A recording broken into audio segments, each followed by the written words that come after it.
Hi, everyone, and welcome to Book Club with Bay. I am Bay, and this is Bay. Say hi, Bay. Hi, Bay.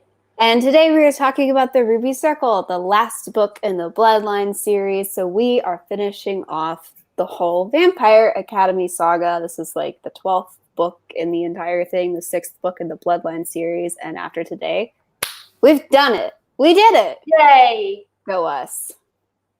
Yippee. It's been a ride. It has been a ride, but we are here and we did it. We made it. So, as always, we are going to start off with ratings, and we rate things with food because that's how we roll. I'm going to let you go first. An all-you-can-eat buffet, but a good one. So there's probably still, like some semi-average stuff on there, but but it's good. Like all-you-can-eat barbecue buffet.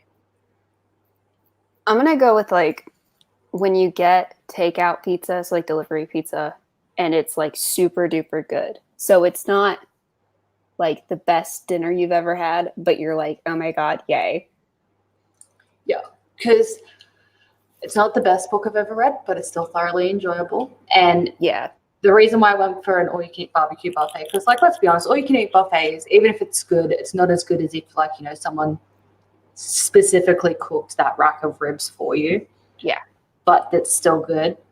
And you get a whole variety of stuff because so much happens in this book. So you get this and you get that and you get heartache and you get love and you get cuddles and you get crying and you get it all. I didn't personally cry, but there were sad moments.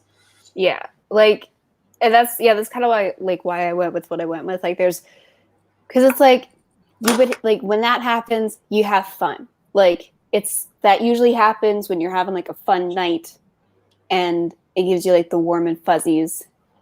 Yeah. And you're like, yay. Yeah, like that. And you don't spend and then you don't spend the second half of your life bloated and feeling like you're about to not be good. Yeah. Okay, I just want to say this before I forget to say it. Because we were talking about this just before we went live, and I said I wanted to talk about it on air. But I'll probably forget if I don't say it now. The one, because you're talking about the pacing and whether or not it was rushed. And I thought that the things that needed to be wrapped up from the previous books were wrapped up in a way that worked. What I thought was rushed were the things that were brought up in this book. So, if it was brought up in a previous book, all good. We had time to unpack all of that.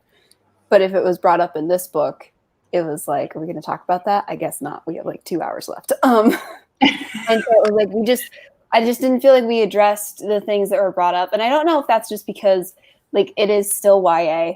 And so we're just not going to dive deep into those things. It is the last book. But then also it was big shit. And then we just didn't fucking talk about it. And I was hold on a second. Are we not going to talk about this? Because we kind of just didn't. We sort of glossed over it. And I was there's a thing to say about this. All right, bye. Yeah. So that was the one issue I had. But overall, it's not that big of an issue. It's just, but wrapping up a series is not easy. I just think that, and I think that there's a lot to learn from that. If it's the last book, you really do have to kind of yeet everything together. Whatever you bring up, yeah, you're gonna have to unpack all of that now. Yeah. Did you agree with me in terms of the epilogue? I think you played up how cheesy it was. Or maybe I didn't think it was as cheesy because you said it was so cheesy. The cheese wasn't as cheesy as I thought it was gonna be. No, it was just and now it's time to turn this series into a family sitcom. Yeah, that's true. So kitchen cooking dinner for their big group meal, and they're like, and we all lived happily ever after. Yeah, the tone of the epilogue does not match the tone of the rest of the series. I mean, it matches this series far more than it would have Vampire Academy. Yeah. But it was like, I was just waiting for, it to end with like Adrian accidentally like burning the creme brulee and then Sydney going, "Oh, Adrian," and then everyone having a laugh. Yeah, and then it ending on like a freeze frame. Yeah. Like a freeze frame of like Adrian looking, or Sydney like looking into the camera, like yeah, stupid. But like it had that kind of like cheesy 80s, yeah, 80s like family show feel. And I'll say that was like another issue, is like Dimitri doesn't feel out of place in this book, but Rose does. And I think it might be just because Vampire Academy was so different tonally, but it might be because Rose doesn't, because like Rose can't really act like Rose because she's not the protagonist. So if you have her act like Rose, it would change the story. But also, if you're going to have Rose on screen and she's not acting like Rose, it feels weird. Yeah, I mean, like, speaking of those two, like, obviously it's been a year since we've been in Rose's head in book time. It's been a year. Yeah. Because the last, like, Vampire Academy ended during the summer. Bloodlines picked up about a month later at the beginning of the school year. And now it's the summer again. Yeah. So it's been a year.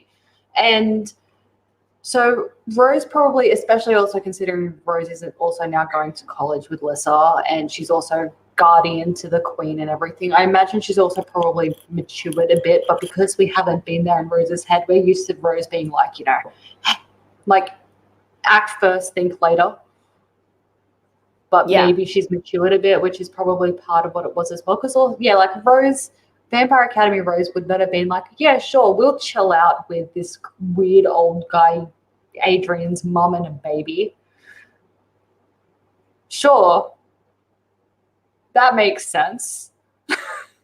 Yeah, like it didn't fit her person, like, because like I said, you can't have her act like Rose, because then you can't have her act like Dimitri would do that.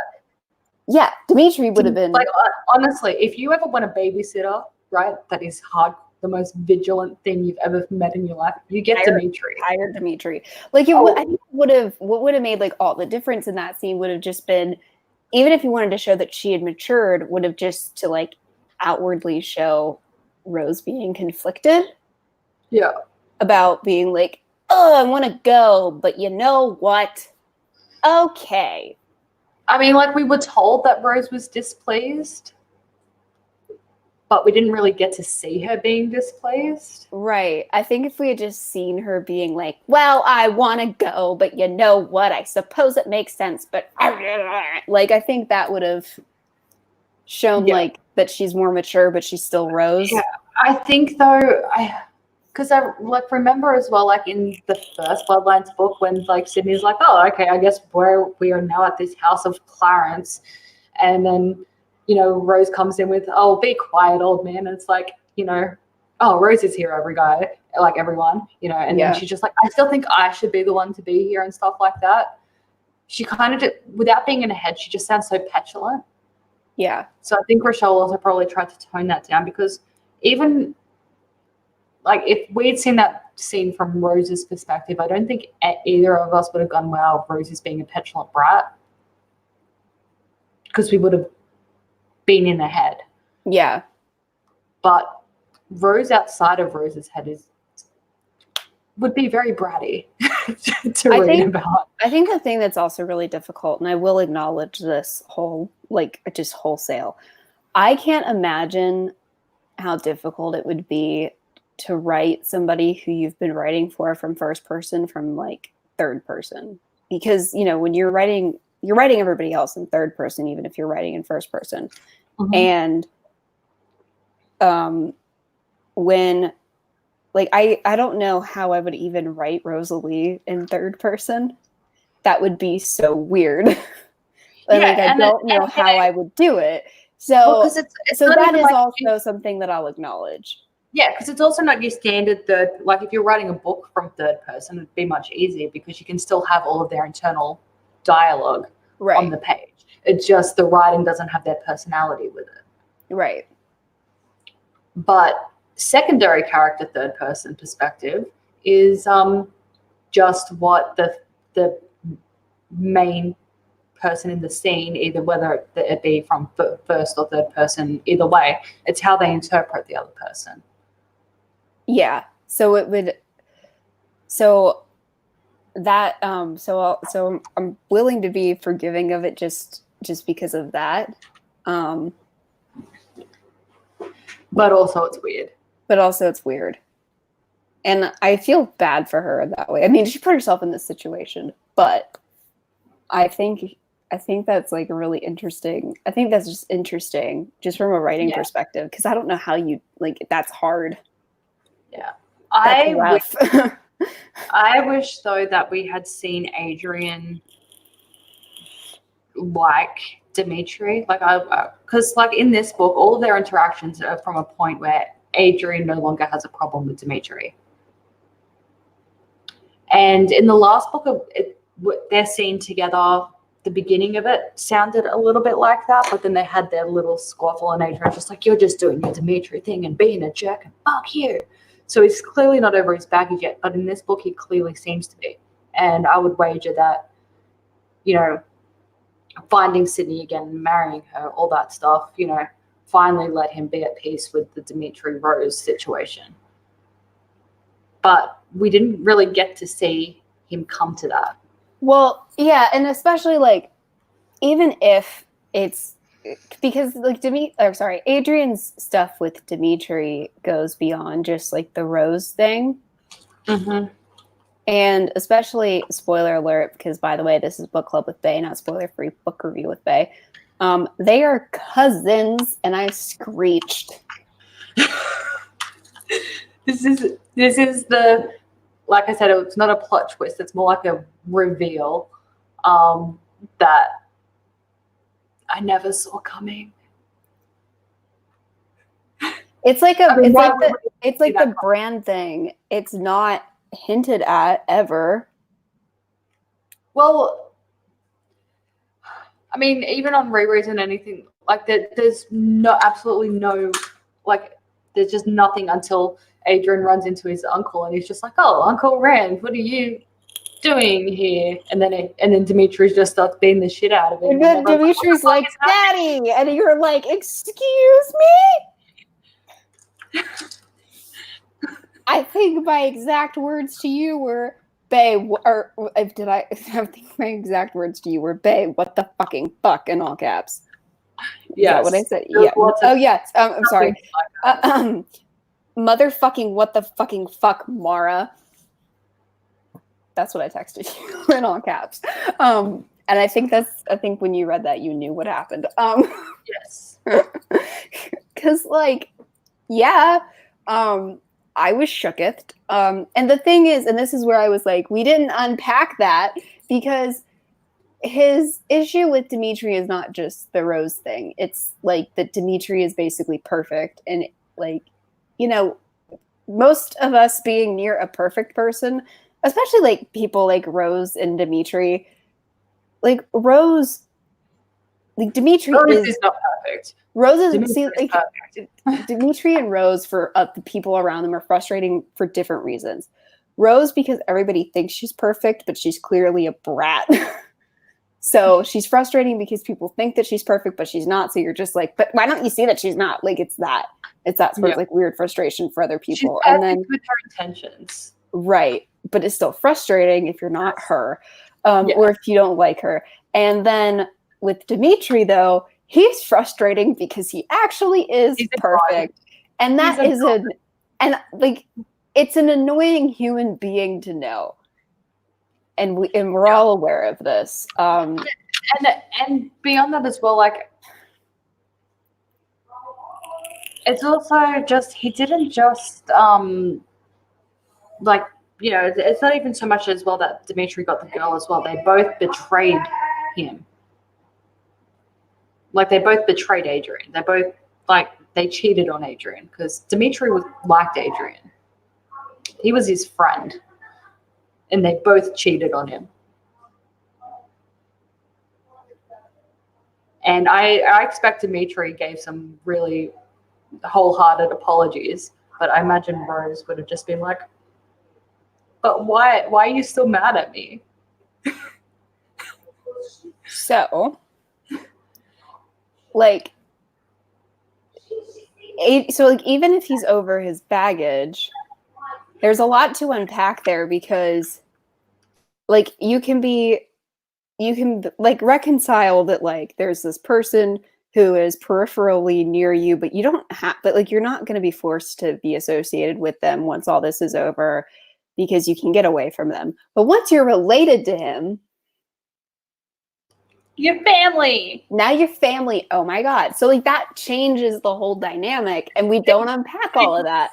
And it's like, why would he's yeah, because he was these. And so like, why would you and so it's not like, why would you bring this up? It's like, that's an interesting character point to bring it up. Why don't we talk about that? Oh, okay, bye. Yep. So he's going to be, I mean, through marriage, because again, spoiler, like another spoiler, because, you know, book club.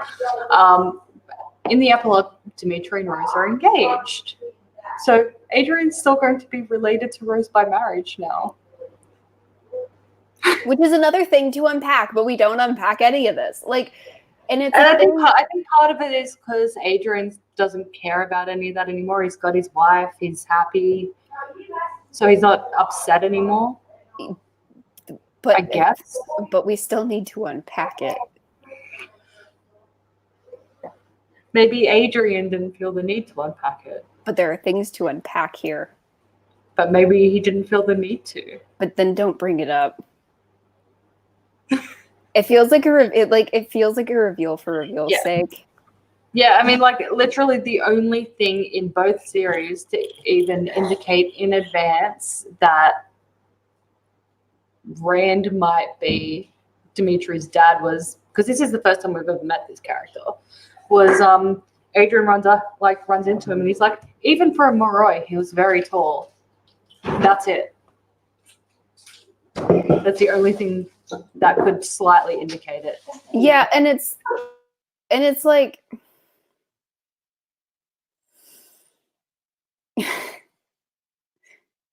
and it's like one of those things because Rochelle Mead doesn't drop characters.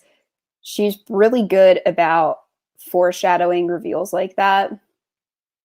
Like with Abe. Abe. Like that was, you could tell that was planned. So I don't even feel like it was, I dare say I don't feel like it was planned. You know what I'm really upset about? I think Abe could have had a very fun role to play in the plot, and I think Abe was underutilized in this series. Yeah, well, like, I mean, like, we know he's still around and everything because, like Sydney mentioned, like, you know, thanks to my contact with Abe, he was able to get me stuff to make alchemist stuff, and he's only mentioned this book. Yeah, and I feel like he could have been utilized in the sleuthing. Yes. Abe is underutilized in all the books, in my opinion. Oh my God, could you imagine if he'd been with them at the commune and then like him just going up to Rand and being like, oh, so, you know, like, I am Rose's father and you are Dimitri's father and we should father. Can you imagine how Abe would have been? These are the missed opportunities, okay? These are the ways that we are not unpacking any of this. Like, this is like the I know it's a nitpick, but it's just one of these things. It's like, why, like, if you're gonna do it, that's fine, but do it. Well, there was other things to worry about. There was the baby. Well, and then there was the rescue. I get that, but you brought it up. I know, but shit was busy. And I guess the epilogue shows that they decided to be cuzzy wuzzies. Either actually, that's the thing. Or don't bring it up. Well, that's the actual thing as well. Like, actually, in the epilogue, we get no clear indication of whether or not he thinks of Dimitri as, okay, well, there's Rose and Dimitri, the Dampier people who have been a part of my life. Or if he's like, oh, look, there's my cousin and his fiance. Well, that's the other thing, too. It's like Rose and Dimitri rock up, but like, as they're more like colleagues. They're not really like BFFs. In that epilogue, it would have made more sense for like Jill and Eddie to show up. Well, they were there. Oh, yeah, that's right. Eddie lives with Sydney and Adrian. I forgot.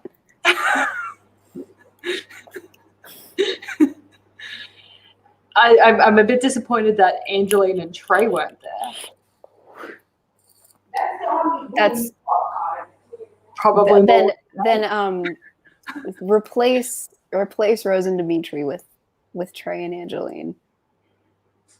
I mean, on the plus side though, Angeline wasn't in this book at all. That's true. She got mentioned. That's true. But my point is that like Rose is not really friends with Sydney as far as like she's friendly with her, but as far as we're aware from screen they're very time, friendly acquaintances. They're very friendly acquaintances, and Dimitri and Adrian and Rose have a very rocky history. So them just rocking up to be like, Henry and I were engaged is like well, and that's the thing as well, because they hadn't like Adrian and Sydney hadn't seen Rose and Dimitri since the rescue situation. Right. So if we're assuming that their relationship is like where it was then, it's like so they're at home visits now. Yeah, and Dimitri and Rose had been engaged for like a month and a half or something. I can't remember if it was a month or 2 months, so we'll say a month and a half.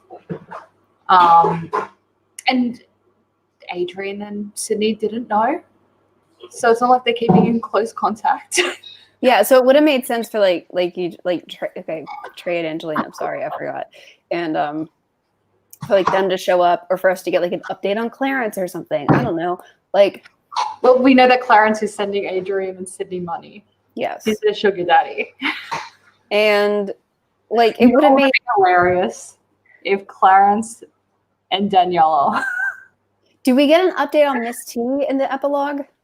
No, that's the other thing as well. I would have loved it if Miss Twilliger and Malachi Wolf showed up. Like that's the thing, is like the epilogue isn't really about bloodlines. Like I'm like, where's Malachi? Like what's Miss T up to? Like what's happening with like our bloodlines crew? Like why the fuck are Rose and Dimitri here?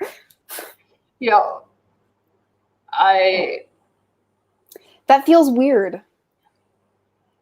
Yeah. Like it would have made sense if it was like we got like a weird memo from, or like if Jill was like, Lissa told me that Rose and Dimitri are engaged. Like, okay. Yeah. That makes sense. Got it. That's your sister. Well, that's the thing as well. Like Jill didn't even tell them, and Jill's been at court. She's been going to school at court. Yeah, like it was like I'm like, where's our bloodline crew, man? Like what's going on with like Marcus and Carly? What's that situation? Yeah, because they're a thing. Are they still a thing? Like, what's our bloodlines crew up to at the end of this book? God damn it! I don't care about it's not that I don't care about Rose and Dimitri. It's just by the end of the series, I don't care about Rose and Dimitri. All right. No, I think you put me through the ringer with them. Because I don't even know if it was a particular holiday. I know it was the holidays because Jill was off school. But I don't know, is it Thanksgiving? Is it Christmas? Are they having Christmas dinner? Or is it just like, oh, everyone's free? If they're having Christmas dinner, why are they having Christmas dinner with Rose and Dimitri? Yeah, that's but I think it would have been better if it was like, let's do a big Thanksgiving thing, because like they're in the US, they can do Thanksgiving. They might be vampires, but sure, and they can go do their Thanksgiving and like bring like, they could have even combined the two crews because, like Adrian is like in both and Rose and Dimitri have Eddie as well. Eddie, like if you have Eddie and Angelique or Eddie and Jill there, then like Rose is really good friends with Eddie. Yep, and then like Lissa and Christian could have come as well. Like it could have been like, like They could have made it actually the entire both series even. Like, just because I'm attached to Rose and Dimitri doesn't mean the fucking Adrian wants them there for Christmas, okay? But I All guess right, we should now that plot. we're here, plot.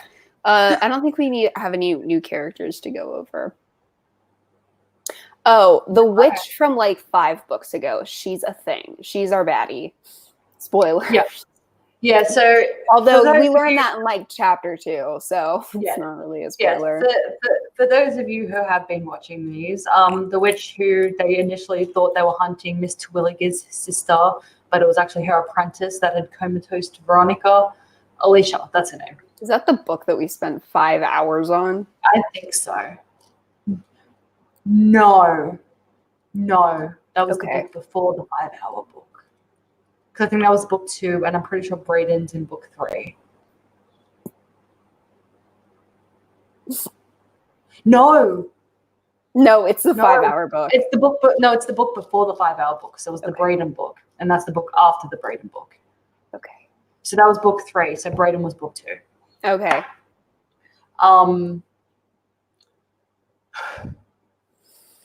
Anyway,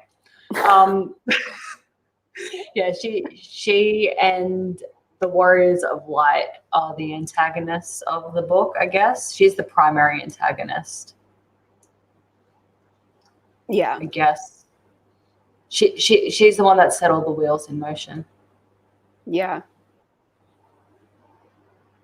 But anyway, so we pick up a month after the end of the last book. So Sydney and Adrian are married now and living in guest housing in a suite with Adrian's mother. Yes. Because she left her hubby. And it's because he was like, "How dare you marry a feeder?" And she's like, swimmingly. Oh yeah, Cindy's depressed. Adrian's like, "I don't know what to do." Daniela's like, clueless. Yeah. And passive It's just like, they're really judgy like at the feeder place. So she just brings a fucking feeder into the house and she's like, well, Sydney can just go hide in her room. And Adrian's like, she doesn't like that. And Danielle's like, well, what the? I'm a vampire. She's like, I'm not going to go and take a feeder into my bedroom. So I'm going to feed on him in the living room. And if Sydney does not like that, Sydney can be the one to leave. Yeah. And Sydney's like, I go. Yeah, but God, she's clueless because Adrian's like trying to it's like, no, it's our 1 month anniversary, yay, let's do something cute. And it starts to go well until Daniela walks in with a feeder and she's like, why is it so dark in here? You shouldn't have all these candles lit, the electricity is working. What's wrong with you? Oh, look, chocolates. Oh, delicious. And Sydney and Adrian are just like,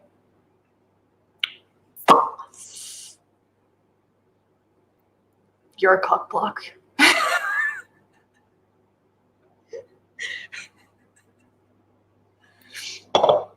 So that's how we open. She's a cock block. Yeah. So that's how we open. And then, we need to go look for Jill and that's a whole thing. And so there's been no progress on the Jill hunt. And then also Jill's missing. And then all of a sudden a wild Eddie appears and he's like, oh my God, I have a thing. And I missed. That was the other thing I wanted to mention before we get into the plot. Sorry, it's about Eddie. Okay. Eddie is the most incompetent guardian in the entire series. Prove me wrong. A for effort. What is it? What does he do in this book that makes you say that? Okay. No, we're going to go over his entire track record. Okay. Okay, are you ready? Okay, book 1, not really relevant. He was just Mason's friend, Book 2, they get kidnapped. He's all fucking drugged out. Then he just does nothing except hinder them, because he's high as a kite. I can't remember what happens in book 3. I don't know, but either way, I can't remember if there's anything else particularly incompetent that he does in Vampire Academy. But then let's go to Bloodlines now. He fails to keep Jill alive. He tries. He's the only one that does try. Bless him. He tries again, A for effort, but he failed. So he if Adrian wasn't there, it would have been his fault that Lissa lost her crown. And then everyone gets fucking kidnapped around him. Sydney gets kidnapped. Jill gets kidnapped. In this one, he's like, attacking someone and gets turned into a statue. He never,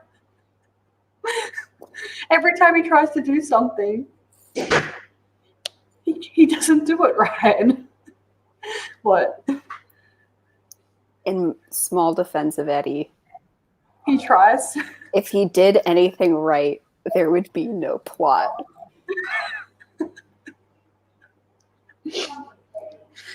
But he's the most incompetent guardian in the series. Changed my mind.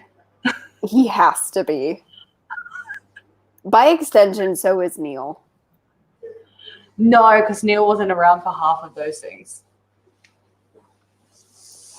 That's that's true. But then we also he doesn't get a chance to be incompetent, because if he is, he also would be. Like, yes. Any guardian that was present here, like, they have to be incompetent. You know what I mean?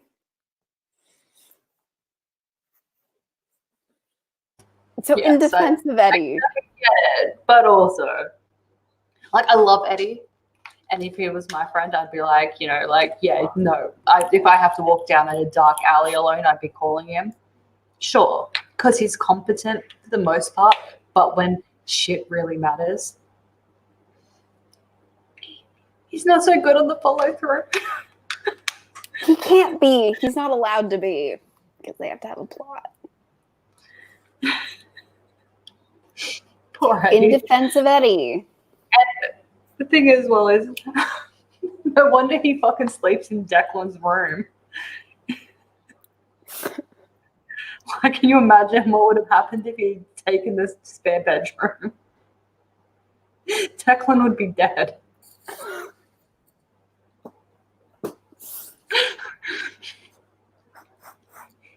We'll get into who Declan is later.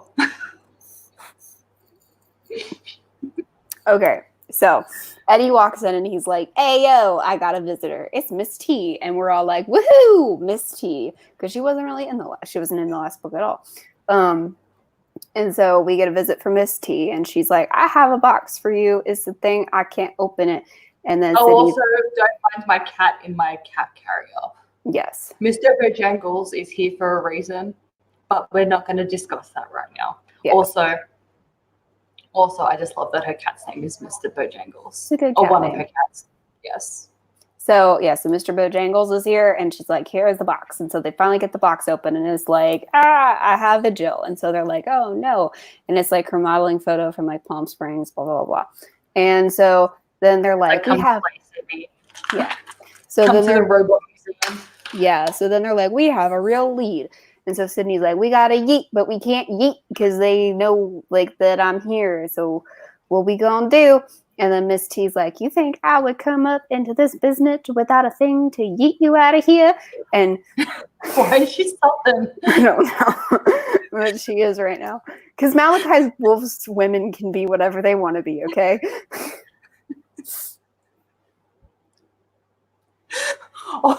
Also, sorry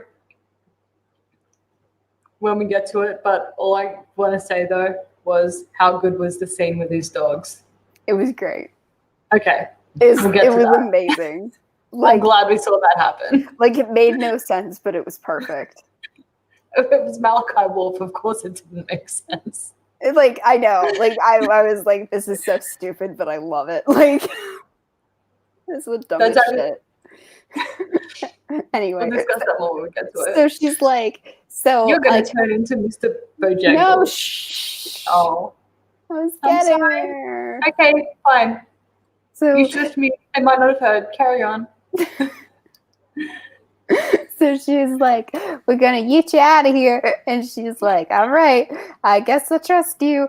And then Mom's standing there like, "What the fuck?" And Adrian's like, "I'm gonna go too," and Sydney's like, "No, I need you as my cover," and he's like, "I suppose, but I don't like it." And he's like, and she's like, "No, but I need you here. And he's like, but as soon as I can, I'm coming for you. And so with those dramatics over, Sydney's like, all right, what do we do? And then it fades to black. And then Sydney's like, meow, meow, meow, meow, meow, meow, meow, meow, meow, meow, meow, meow, meow. Because she did a shape-shifting potion. Because now she's a cat. And now she looks like Mr. Bojangles. I love also how Danielle is just like, and what do we do with that one? About the real Mr. Bojangles. And Adrian's like, well, oh, you will feed him. Yeah. And love him. And Adrian's like, well, I think what we're going to need is a litter box and cat food. Well, that's another thing we also didn't get closure on. Did Miss Terwilliger ever get Mr. Bojangles back? Or did Daniela adopt him? What happened to Hopper? He was in this book because either the cat was chasing him or he was chasing the cat in a scene. So he was not in rock form while Sydney went on her quest, although I don't know why she didn't take him. I wouldn't be taking my Calistana with me. I would have if I was going on a magical mission. But she didn't. And by the epilogue, Hopper is back in his own dimension. So anyway, now we have meowed out of here, and I forget what happens next. So that's sorry, because I'm in the noisier part of the house at the moment. There's a lot more noise, so I have to keep muting. Otherwise, you would just going to listen to a paper bag rustling like the last minute. So what happens next is. Okay, so yeah, Eddie also goes with Miss Terwilliger and Cat Sydney. And then I think we go to Adrian. Let's just see. But I can't remember which part of Adrian's story we're at. Oh, okay, yeah, no, we are with Adrian.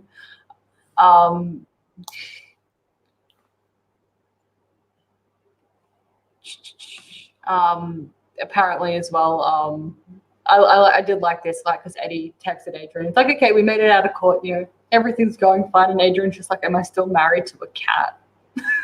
And he's like, no, you are not. You're good. No. Oh, no. It was, yeah. But Miss T swears it's temporary. And then she texts Adrian, and he's like, everything okay? And she's like, aside from the weird urge to chase laser pointers, yeah, I'm fine. So I like that they can, you know, there's a few cat puns in that. He's like, I love you, and she's like, I meowed you too. Yeah. I like that they. Oh, yeah, the name of the stream on Twitch apparently is still the Cruel Prince. So we need to rename the stream. We are doing the Ruby Circle at the moment. You know, we'll change it later. It's fine. Okay. Whoops. I don't know why he does that. Yeah, I don't know. But we'll fix it later. We're talking about Ruby Circle now. That was last week. And then, yeah, so then Sonia comes for a visit, and she's like, Nina's not doing good. You should go check in Nina. And then I guess he goes to check in Nina. Yeah. Yes. And she's a bit crazy. And she's like, I'm trying to get Olive, and she keeps running from me in my dreams, and she keeps taking control of them. And he's like, that makes no sense. And she goes, come with me. You'll see. You'll see. And he's like, how about you get some sleep first, and we'll try tomorrow. And she's like, no. And he's like, I'll drug you. And she's like, fine, drug me. So he drugs her with her consent. Like, he doesn't. Yeah. It's he fine. Doesn't just. Yeah. Yeah, it's fine. He doesn't just roofie someone. Yes. And now we're back to Sydney. And she's human. And they go to the robot museum. And they go to the ad that was featured in the part of the museum that was featured in the ad that was in the box. And it's sorry, I just saw It doesn't matter. They go to the Raptorbot exhibit display thing, and Eddie has to admit that he has seen Raptorbot That's right. 3000 or whatever the hell the movie is called. Yeah, Raptor bought 3000, and they're like, Eddie, pitch, what the fuck? And then they leave because they don't want to make themselves memorable. And Raptorbot Rampage. There we go. And Sydney's like, I think you just made us memorable by admitting that you saw fucking Raptorbot Rampage, bitch. Yeah. And I also loved when Eddie, like, Sydney's like, what the hell is a movie called Raptorbot Rampage about? And then they tell her the plot, and she's like, but that makes no sense. And they're like, it's a movie called Raptorbot Rampage, Sydney. Like, I don't think you understand how Z-grade level movies work. Like, I would love to hear Sydney's response to Sharknado plot. It's a tornado of sharks. I would like to hear Sydney. It's not supposed to make sense, Sydney.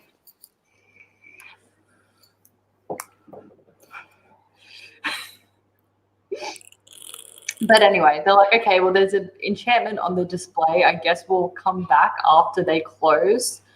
So then they go and they break in. Yes.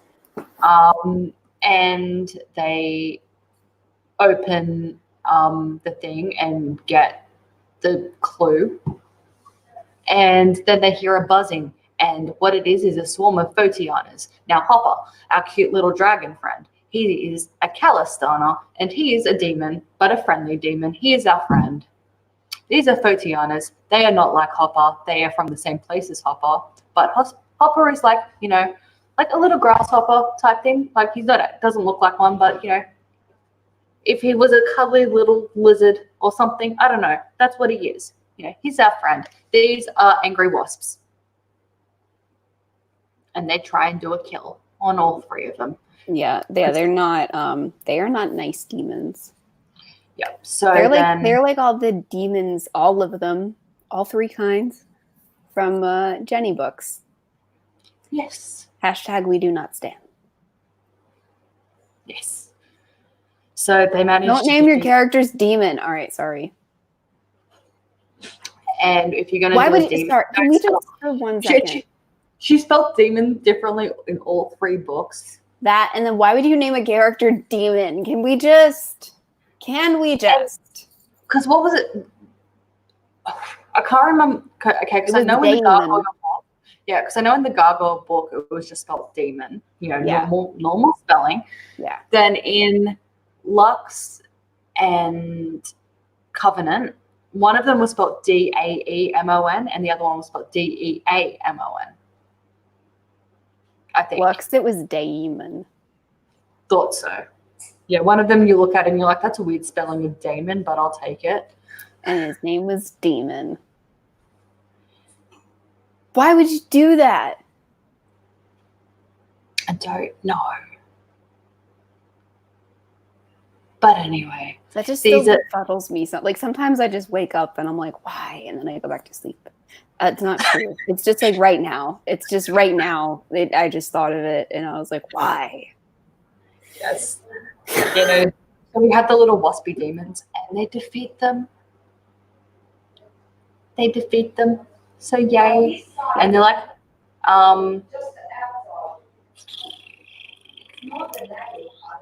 and then what is inside the thing, like the next clue box or folder or whatever, is like a brick made out of sandstone. Yeah. And a map of the Missouri Ozarks. And they're like, well, that's weird, but I guess we're going to Missouri now? Yeah. So that's where they're at. And now it's Adrian's like pacing, like he's just pacing back and forth and being like, I want a Sydney. And it's like, well, you don't get a Sydney. She's off, you know, whatever. And then Rosie's like, surprise, I'm here. Where's Sydney? And he's like, oh, she's sleeping. She's on human schedule.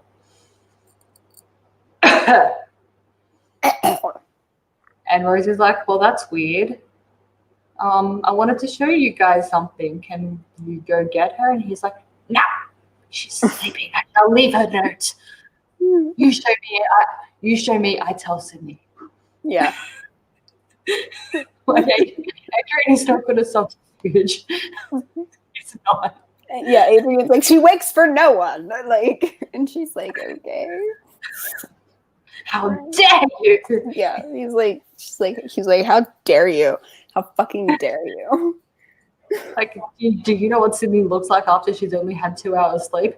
No one wants to see that. How dare you? Like, so she's like, okay, well, I guess I'll show you a thing. And he's like, why aren't you looking for Jill? And she's like, because we ran out of leads, and so now we're doing something else while more leads are trying to be found. Okay, give me a break. I've just spent a month looking for her. You know, I'm tired, Adrian. So they go to like the Quidditch field, because I don't actually know where they are, but in my head I've just always pictured this as a Quidditch field. I guess are they in a football? Like, are they even in? I don't know. I think I zoned out of this part because I don't remember it. Where the hell are they? I don't even think they're outside. I think they're in a hall. Okay. Yeah. Wait, no. Oh, it's a training field. Okay. It's a training field. So they are at least outside. Quidditch. But in my head, it's still a Quidditch field. Do you remember that? Okay. Just blah, blah, blah. Quidditch. Just speeding through Harry Potter. So, and there's all these Moros lined up doing like, you know, what's the like martial art like positions, and you all change to like the drills that martial arts students do, because that's what they're doing. Somebody in chat has to know this word. What? There's a thing that, like, when you practice your martial arts thing, how you warm up and everything, you have to do your drills where, like, you do your punch and then you pull it back, and there's the thing, like, there's an arm crossing. What does it start with? I don't know. I feel like it's a K, but I don't think it's a K. Anyway, it's irrelevant. They're doing drills. They're doing fighting drills. Okay. Yeah. Mercy Thompson does them in one of her karate classes. Oh, like katas? Katas. Okay. Is that it? Yeah, I think so.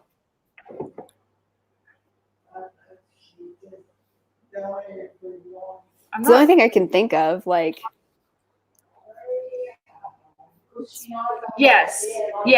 They're all doing katas in a field. There we go. And they're broken off into 4 groups.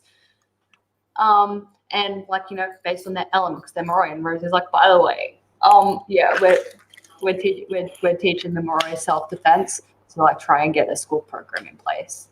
And Adrian's like, well, that's cool. And then we get to see Christian for the first time in 2 books, and Mia for the first time since, you know, Vampire Academy, because they're helping teach everyone. So, yay. Yeah, so that's nice. So I think this scene was mainly just to be like, hey, look, you know, shit's still happening. These 2 people are still characters that exist, and Liz is trying to be the good progressive queen she wants to be. I guess, because this doesn't really do much for the plot at all. No. Like, it's a fluff scene. But I think it's more or less just to wrap up, like, this is what these guys are focusing on now. Yeah. For those of you who are wondering. I also, do you want to know who my favorite character in this book is? Imaginary Aunt Tatiana. I know, right? Because I've just got the page open where Christian's like, Adrian, we don't have this spirit squad yet. Do you want to lead one? Find some recruits. And then Aunt Tatiana is just like, finally, a leadership role for you. but what's the guy's name? Sorry, when I hear like spirit squad, I'm like, oh my god, yes, pom poms for Adrian. Let's go. Oh, what's the male narrator's name again? Spirit. He doesn't do Adrian right. I hate him. No, I know, but I love him doing Aunt Tatiana. Yeah, he's fine doing Aunt Tatiana, but I love how he inflects her voice. like he does a great job inflecting her voice. He just like did he not get a chance to listen to how Emily Schaefer did Adrian? Like I don't know. like is that what happened? Like did he not? I don't know. I did notice her that Emily Schaefer she changed Neil's accent in this book and made it a bit more like Adrian's old one. Because I know. old Neil was like really formal upper crust British, and now there was a bit more of the Aussie vowel sounds coming through in this book. Yeah, I heard that, and I was like, because it actually confused me for half a second. I was like, yeah, his first line in the book, I was like, Adrian's back, and I'm like, no, it's Neil. Yeah, I know. That's what happened to me. I was like, and then I was like, oh, don't stand. I miss Adrian. Give me Adrian or give me death. Yeah. Okay, and then I guess. Oh, and then he goes home and goes to sleep so Nina can pull him into a spirit dream, and then they bring in Olive. And the nice place they were at turns into a volcano, and there's a volcano monster, and they're like, ah! And by the time they defeat it, Olive has yeeted, and she's wearing a big cloak. And Adrian's just like, WTF? And Nina's like, this is what I mean. But she's also a little bit crazy. So Adrian's like, I still don't see how she's taking control of the dream from you. What's wrong with you? And she's like, she's doing it. And I think he believes her by the end of this. And yeah, that's where we leave Adrian. So now it's Sydney's turn again. And they're like, okay, well, let's Ozark then. So they go Ozark, and they're like, I guess we should go and stay over there, though. So then that way we're not actually there in case something happens, and then we'll be coming at it from a different direction. And yay, team. Also to avoid alchemists, because there's otherwise they would have had to drive through a city that had an alchemist office in it. And so then they're getting breakfast or dinner. I don't know. Or dinner. And they've got the brick on the table, and they're like, I still don't know what to do with the brick. What is this brick for? And then waitress is like, oh, have you been to Haha Tonka? And they're like, what the fuck's a Haha Tonka? She's like, it's a castle in the Ozarks. And they're like, there is a castle in the Ozarks. And Eddie's like, oh, do you think Jill's in like a tall tower that I can climb and rescue her from? And Rapunzel. And Sydney's like, no, Eddie, they're ruins. There is no tower for Jill to Rapunzel out of. I'm sorry. Okay, to be fair, Eddie didn't ask that. Sydney imagined that that's what he was thinking. Yeah, but still. He was thinking it. Poor Eddie. So they're like, okay, well, we're going to Haha Tonka in the morning, I guess.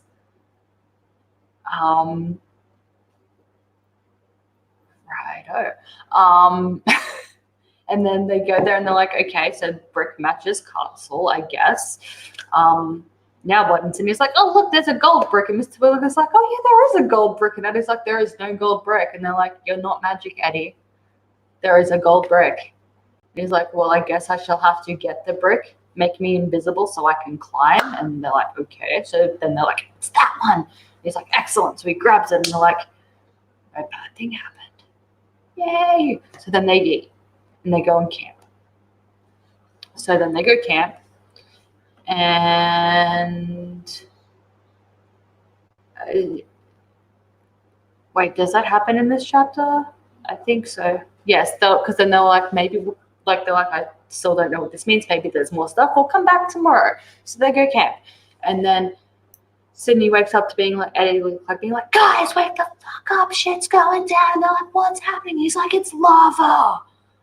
It's lava. Oh, right. Yeah, the brick is lava. Turned into lava. And they're like, oh my God, what the fuck? And so they're like, so Miss T is like, bad brick. And the brick is like, fuck you, bitch. And then she's like, bad brick. And it's like, no.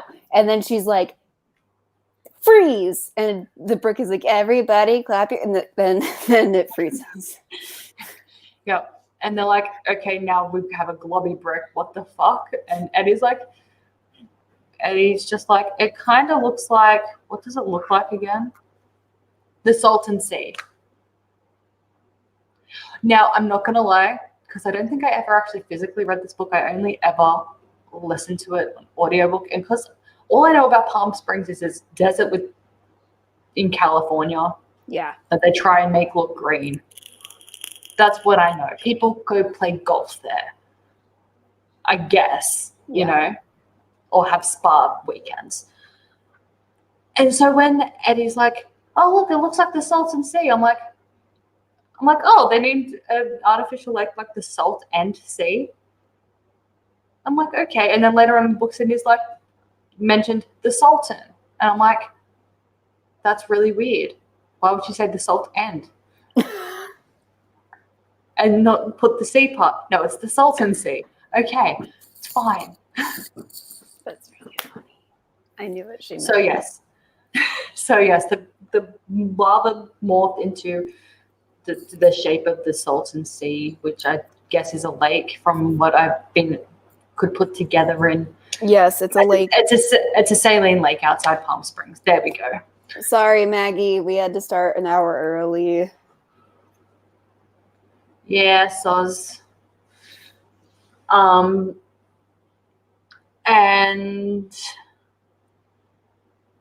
so they're like, okay, I guess we're going back to Palm Springs then. This is where we find out it's Alicia. Yeah. Because then all of a sudden, the lava lake that's frozen turns into little shards and it's like, and shoots at them. And Sydney's like, that's what I did to Alicia. And they're like, Alicia didn't die. Okay, cool. Which we kind of knew. Because there was no body.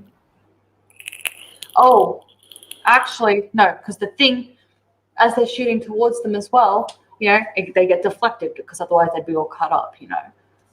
And Sydney's like, good job, Miss T, just as she's saying, good job, Sydney. And then they look at each other and like, you didn't do it? I didn't do it. Who did it? And Adrian's like, I did it, guys. They're like, where the fuck did you come from, Adrian?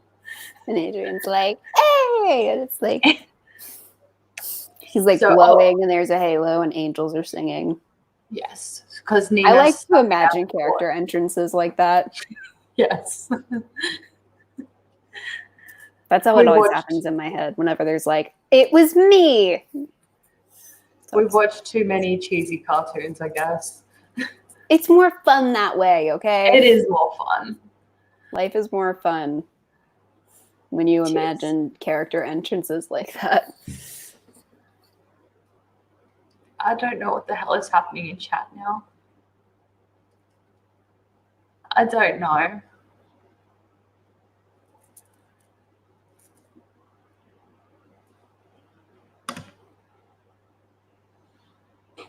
When did they change language? I don't have Twitch chat open. It looks like they're speaking. I don't know. I'm looking at some German words in there. I don't know if it's all German. There is at least one German word in there.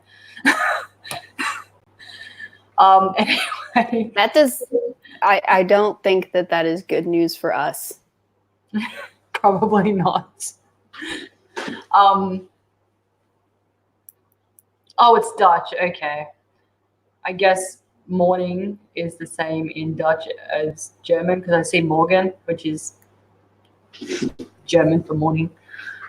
Anyway, regardless, that's irrelevant now. So Nina snuck Adrian out of court and used spirit to make people think that he was still going to feedings and stuff like that, and she's sleeping in their suite to keep up the illusion because she can spirit people. Also, in this case, yeah, no, if Maggie says I don't know something, like he's speaking for me, he knows that. Twitch chat. Yeah. And so, yeah, Adrian snuck out, and because Sydney's been texting him updates, he knew where to find them, so he found them and saved them from getting their faces all shredded. So, yay, Adrian. And so then they're like, oh, look, it's Alicia. Are you sure it's Alicia? Yes, I'm sure it's Alicia. Okay, well, I guess, Sydney, you're not going to Palm Springs. Me and Eddie are going to go to Palm Springs, and we're going to suss shit out, and you're going to hide in the meantime. And they're like, well, that sounds reasonable. So, because, well, Sydney at first is like, but, and she's like, no, remember what happened last time? She exhausted the crap out of me and then tried to kill me. She's trying to exhaust the crap out of you, and then she's going to try and kill you. And Sydney's like, well, that's actually quite fair. That's fair. So, me and Adrian are going to go to a B&B, and you two go and do your thing. So then Sydney and Adrian go to a B&B called the Black Squirrel, and they're like, please don't let it be horrid. And they go in, and it's like, oh, this is actually nice. Why is it called the Black Squirrel? And they're like, because there's a black squirrel. Because there's a black squirrel and they're like, outside, right? And they're like, no, that would be cruel. And Cindy's like, well, where is he? And she's like, let's take you to your room now, shall we? And Cindy's like, oh, I feel like we still didn't get an answer on the squirrel. He was hiding in the shower, waiting to jump up and go, thing is great. Yeah. No, Cindy just goes into the bathroom. She's like, I need a shower. Shit's being gross, you know. And then so she's stepping in, troll-a-laring, and then the squirrel jumps out, surprise, and she's like, ah! And the squirrel yeets out and runs under the bed, and she's like, no! And then she like super ties a knot in her towel because she manages to do what she needs to do without losing her towel. And Adrian's like, well, that's impressive. And then he couldn't even undo the towel. I'm like, how the fuck do you knot your towel, Sydney? Uh-oh. Did I freeze or did they freeze? Oh, no.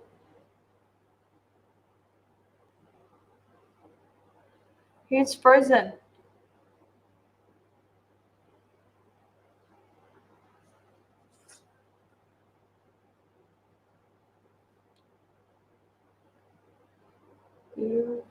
I don't know what's happening. I don't know if you can hear me.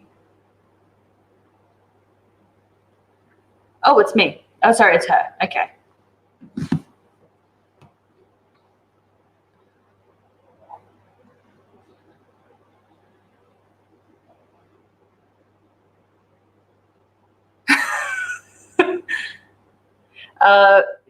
Okay, so it looks like she's lost her interwebs at the moment. I don't know what has happened, but I guess I shall try and hold. Wait.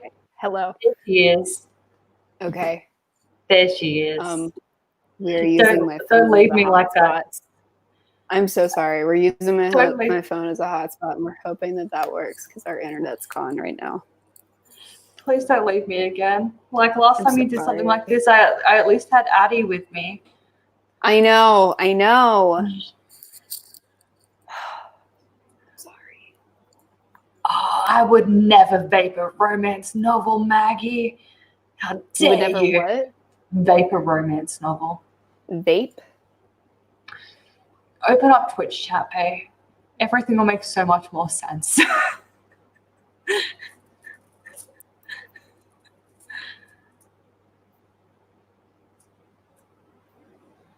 Okay. Oh yeah, he's also now my spokesperson. Maggie is. I guess.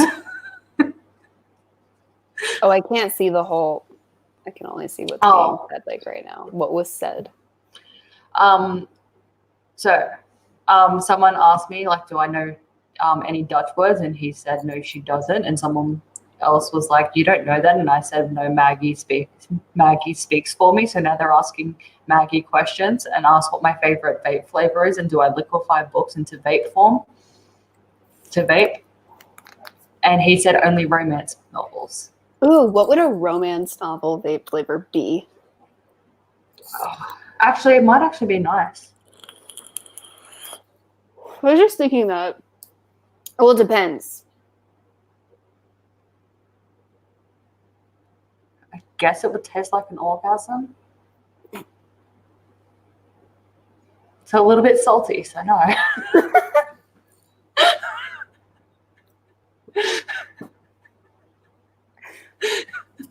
I wouldn't vape that. Sometimes I shouldn't speak words.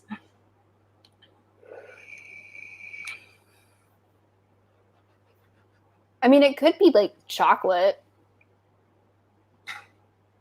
If it was like one of the not erotica ones. Depends on the kind of romance novel. I guess so. Or it could be really salty. Okay, anyway. Moving on. Yes. So after they get the squirrel out, they do fuck, and Adrian was going to be like, hey, I'm not going to help Nina find an olive. I promised Sydney I wouldn't. But then Nina's like, no. So she drags him into another dream, and she's like, Nina, I can't do this. And she's like, too late, and starts she go and calls Olive, and he's like, crap, give me control of the dream. So then they do that, and Adrian's fighting against Olive, and Olive's like, no, I want control. And he's like, no, I've got control. And then Nina's like, fuck you both. I'm going to take all the magic and have all the control. And then she goes catatonic. And Olive is pregnant and yeets from the dream. And Adrian's like, well, fuck. And he wakes up. Yeah. That's kind of a fair assessment of that scene, yeah? Yeah. Yeah, and now Nina is like not dead, but she like might as well be dead. Yep. And then Sydney gets a phone call from Sonia, and she's like, so how you going? And Sydney's like, good, how are you? And Sonia's like, good. Adrian's phone is dead. And she's like, yeah, I know. And she's like, so how's your suite? And Sydney's like, oh, it's beautiful. And Sonia's like, really? You're not at all concerned about the catatonic Nina in your suite right now? And she's like, and Sonia's like, Skype me, bitch. Yeah, so, she's like, Skype me, motherfucker. So they jump on Skype on Adrian's laptop. Yes. And Sonia's like, hi. And they're like, I guess we're busted. And she's like, I'm not the one you need to talk to about that. And then so she steps aside, and then Lizard jumps on screen. She's like, how could you? Yeah, I told you, no leaving court. You begged me to take you in. You fuck up my life. And then you just sneak out. Can you say Skype me, bitch, in that voice one more time? I can't do it on demand.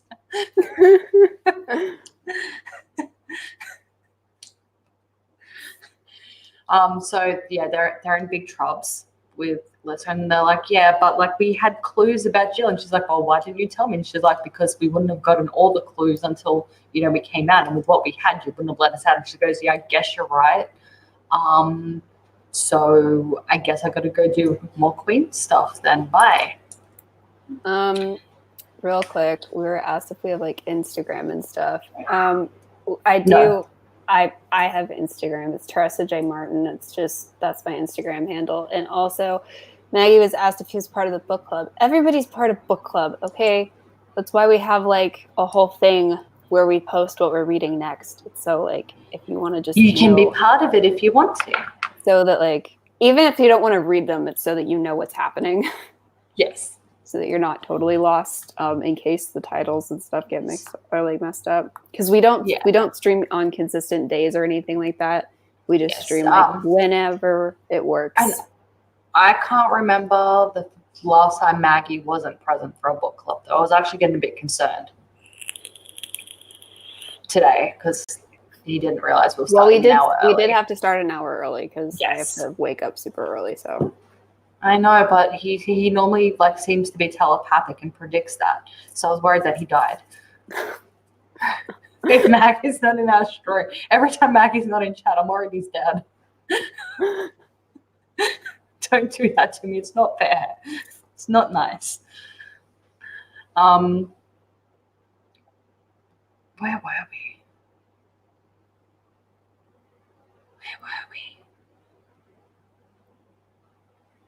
Oh, you didn't phrase that. Okay. Not yes. Nina. Nina died. Yeah. Oh, she didn't die. She went catatonic. Okay. She went catatonic. Yes. So then, so after Lisa fucks off, Rose and Sonia are still there, and Rose is like, where are you? I want to come. And they're like, fuck off, Rose. No, you're not coming. And Adrian's like, now tell me about Nina, and Sonia's just like, look, she fucked. Yeah. She's like Avery from book 4 Vampire Academy. She's gone crazy. She's gone, It's like, oh crap. And Adrian's like, oh, does anyone know what this symbol is? It was around Olive's neck in the dream. And they're like, no. And then we hear Dimitri go, show me that again. And Adrian's like, how many other people are there? What's wrong with you? Stop hiding people off screen. Yeah. So then Dimitri's like, oh yeah, that's a blood whore commune. No, he's like, that's this thing. And then Rose goes, you mean the blood whores? Because Rose has tact. Yep, and then like, because Adrian's like, does anyone know what this symbol means? I don't think he actually explained the context. And then Rose is like, you mean the blood horse? Adrian, you're a married man now. Your wife is right there. What's wrong with you? And he's like, you're right. I am a married man with my wife right next to me. If I knew that this was a blood whore pendant, do you really think I'd be bringing it up in front of her? No, Rose. Shut your fucking mouth, you dumb bitch. Like, she has no faith in Adrian. It makes me sad. Well, this is why I'm like, why is he at Christmas dinner? Or she at Christmas dinner? Like, what the fuck? Okay, moving on. And then Dimitri's like, what color? I can't. Can you do the Russian accent? Maybe. He's like, you know what? I'll try. He's like, what color is it? And he's like, what color green. Is it? He's like, it's green. I tried. Why don't you go Angeline? I don't know. I didn't mean to. I can't do accents on demand, as you can see. You can. Well, you know what? There are people watching me, and I got nervous. He's like, it's green. And he's like, well, that means she's a guest. She is not blood whore. And then like, that means she is a guest, not a blood whore. And he's like.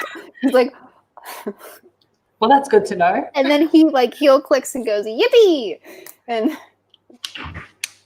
yeah, and then it's more or less so Rose, Dimitri, do you want to come check out commune with us then? We got time to kill. And they're like, aight. So then they go to one of Michigan. Okay, I'm like, I know it's one of the North states that starts with an M. Wait. Missouri, Minnesota. They're in Michigan. And they're going to the commune, and they are greeted with like they're in the woods, and they're greeted by a bunch of Dampier women, and they're like, "Oh, Rose, Dimitri, welcome. I guess alchemist, welcome to, and what the hell are you doing here?" To Adrian. Well, yeah, I guess. Well, at first they're like, hi, people. And then they're like, except you, fuck you. And then they're like, and who are you? And they're like, I am Rose. This is Demeter. And they're like, woo! And she passes out. She gets up, and then she's like, welcome, come right this way. And then they're like, who are you here to see? And then they're like, we would like to see Olive, whom is treasures, by the way. That's the thing. That's like the whole thing of this book. And then Adrian gets more like, so you're the one. Yeah, and then they look at Adrian, who's a Moroi, so he can to a Dampier and get her, you know. And so that's how that works. And so then they're like, so, and he's like, no, this is my wife. Like, I would never. I would not know. Like. And then the leader of the commune comes out, and she's like, oh, yes, Adrian and Bashkov and his ex-alchemist's wife. I've heard all about you. I know the goss. Come on in. Let's go find Olive, shall we? And everybody's like, where was this bitch 5 minutes ago? So then everyone's just like, So then they find Olive, and she's like, no, how did you find me? And they're like, look, it's cool. Did someone rape you? Yeah. Oh, yes. Also, this entire time, they're convinced that she's been rape-a-doodled. And nobody, why else would she hide the fact that? And you know what? Pregnant. The entire time I was like, clearly it's Niels. Yeah. Like, obviously. If you forgot, Olive and Neil had a thing, and Neil's been pining for it since she went missing between book 4 and 5. And so, like, the entire time, I'm just like, it's Niels. It is Niels. It is Niels. But everybody's like, it could never. And I get And that, like, it didn't occur to me, like, oh yeah, Olive's a dump here, but like, Yeah, because the entire time they're like, this she book is got raped. Dampiers can't breed. She got raped. Well, I can see how they got there because they're like, okay, well, she yeeted and she's pregnant and she's not one. She's trying to hide the fact with the big cloak in the dreams, and she's not seeing anyone. She's not talking to anyone. She's hiding. Like, what else would make her do that? And with the potential options in front of them that they would think of, I guess rape is the most plausible, logical one. Yeah, they're just so fucking pushy about it. Yeah. They're like, so Adrian, it's okay that you got rape-a-doodled, man. It's cool. Yeah. Like, so Adrian takes her for a walk. Yeah. Adrian takes her for a walk, and he's like, "We need to talk about what's happened to you." And she goes, "No, we don't." And then he's like, "But we do." And then someone's like, "Oh, look at you, Adrian." And he's like, "Uncle Rand." Yeah, he's like, "Welcome. Have you discovered the joys of the commune?" And he's like, "Yes, because no. There's 3 different kinds of Dampier women in the commune. There's guests. Yeah. And they wear the green pendants. Yeah. There's the residents who wear blue, and then the ladies of the night wear red. They have the literal red pendant district, I guess. Because their cabins are also all separate from the other ones, and they entertain male guests, aka their blood horse. And Uncle Rand, his dad's brother, was just leaving one of the Red Pendant District cabins. So, and he's like, "Oh, look, I see you starting your own little side family. Well done, you. I got a few of those myself." And Adrian's just like, "She's a friend. Uncle Rand, she's a friend. Can we just pretend you never saw me?" And yeah. And then Demeter walks up and he's all like, and he beats the shit out of him. No. He walks up and he's like, oh yeah, he does. He just walks up and he just walks up in Hulk mode. You're right. And then he punches him and everybody's like, "Whoa." And everyone's like, "Whoa." And Adrian's just like, "Look, I know that he's rude, but I'm not upset you did that, but I'm also confused." Yeah, he's like, "That's like kind of my uncle that you." He's like, "It's kind of like my problem," and everyone's like, and then Dimitri's just like, "What are you doing here?" And everyone's like, "Yeah." Everybody's like, "What are you doing here?" And then he's like, and everybody's like, "Do you know him?" And he's like, "Of course I do." Yeah, he's like, "Of course I do. He is my daddy." And that's when I texted you, motherfucking, what the fuck, Mara? You know what though? I do love Rose's response to this because it takes us so long to catch on. She's just like, "This guy?" I know. Yeah, no, I love her. I love her response. and then this is one of the times where she does feel like Rose because the conversation keeps going, but the entire time Rose is just like, "Are you sure? Like, are you fucking for realsy pants? Of all the people, of all of them, of all the people that could possibly be your father, of all the people, of all the sperm that could have." Well, no, because she hasn't even made that connection yet. She's just looking at him like, that guy should. It's not how I pictured him. Not how I pictured him. Are you sure? Yeah, she's initially. Like, yeah, she's like, yeah, she's like, "That's the guy," and everybody's like, "Yes," and she's like, "This guy, like this one in front of me," and they're like, "Yes, Rose. This is the guy." Yes. And meanwhile, conversation. And while Rose is doing all that, because like legit, she interjects about 2 or 3 times with just "really" type thing.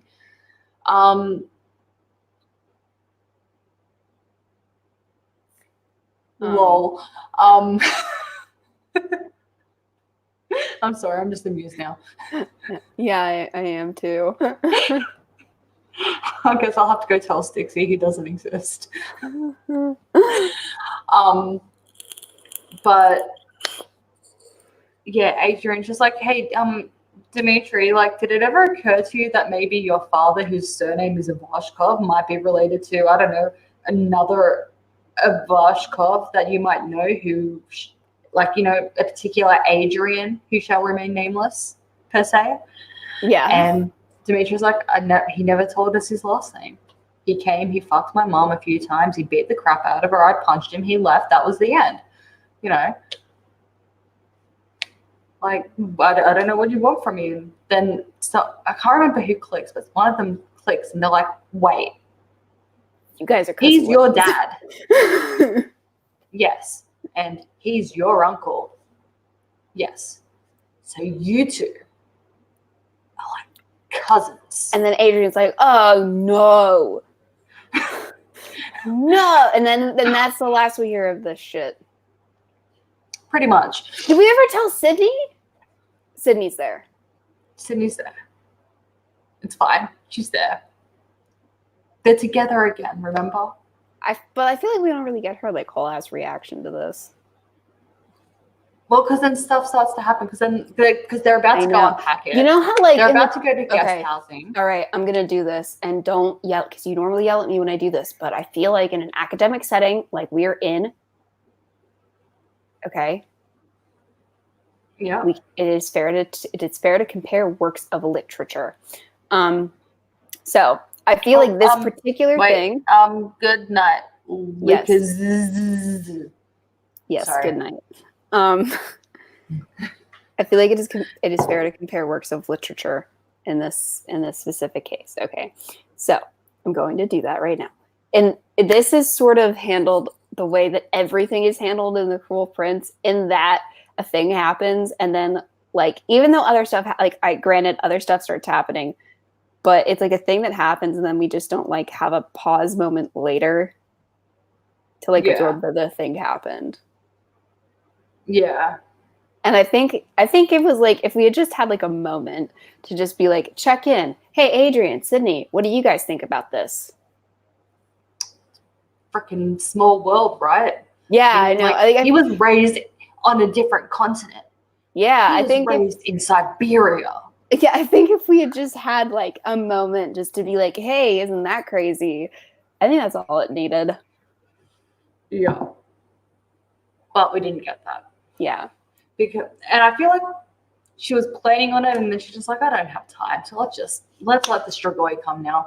So they go up, they're all gonna stay in Olive's cabin because they are not sharing the guest cabin with Uncle Rand. Because we don't like Uncle Rand. No, we don't. No, He a jerk. And Olive's in labor. And they're like, well, fuck. And then the Strigoi alarm starts ringing and they're like, oh, double fuck. So there's Rose and Dimitri are like, we're gonna go do a stab and you guys look after the chicken labor, okay? And they're like, okay. And then like Uncle Rand comes around and he's like, the Strigoi are coming. And they're like, shut up. We got labor here. And Uncle Rand's like, oh, so you're gonna be a dad now? And they're like, I don't. She's no. Fuck you. Anyway, we're busy. Yeah. and Cindy's like, what do we do? And he's like, boil water and tear sheets. And she's like, yeah, I guess the boiled water would help with sterilization, but I don't know why we're tearing up sheets, Adrian. Like, you're crazy. And then they're like, medic, we need a medic. And Adrian's like, I can do spirit. And she's like, well, I better keep you under control. Rand, you make sure that she doesn't die. Okay, bye. So then they run off to thingy, and then they're like, Alchemist is coming. So Sydney has to hide upstairs. In the meantime, Adrian heals legit everybody. Like someone's got like a little cut below their eye. He heals them. He just heals everyone. And he's like a little bit loopy. All of his spirit's gone. Alchemist disappears. Yeah, because like the thing is as well, what doesn't help the situation is that like Rose and Dimitri kind of insist on it. I think they were more just insisting for the people that like had been like half eviscerated and stuff. Yeah, because like even Sydney's like, just let those people be healed by like a doctor. Like just let them. Yeah, honestly, I don't. It's with Rose knowing what she does about spirit. I don't think she would have been saying, "Hey, Adrian, this guy's got a black eye. Can you fix him?" Yeah, I know. Because I think Rose wasn't. Like they brought Adrian there, but then I think they fucked off to keep fighting Strigoi.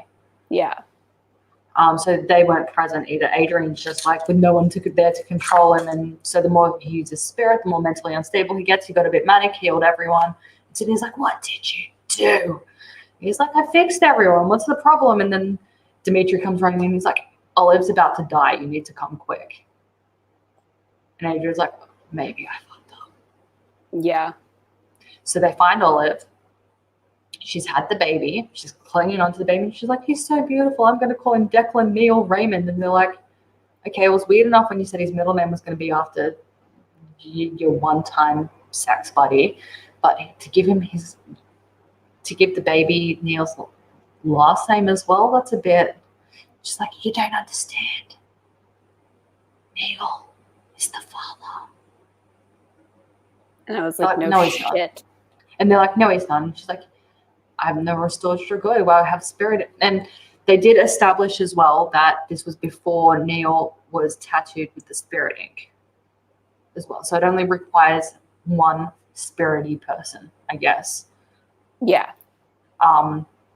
But Olive had been infused with spirit when she was restored from Strigoi, so that's the best they can guess, is that made her able to conceive with the vampire. And she's like, that's why I hid. I don't want him to become a science experiment. Like, everyone will want to know all about him. But you need to take him to Neil now and hand the baby to Adrian.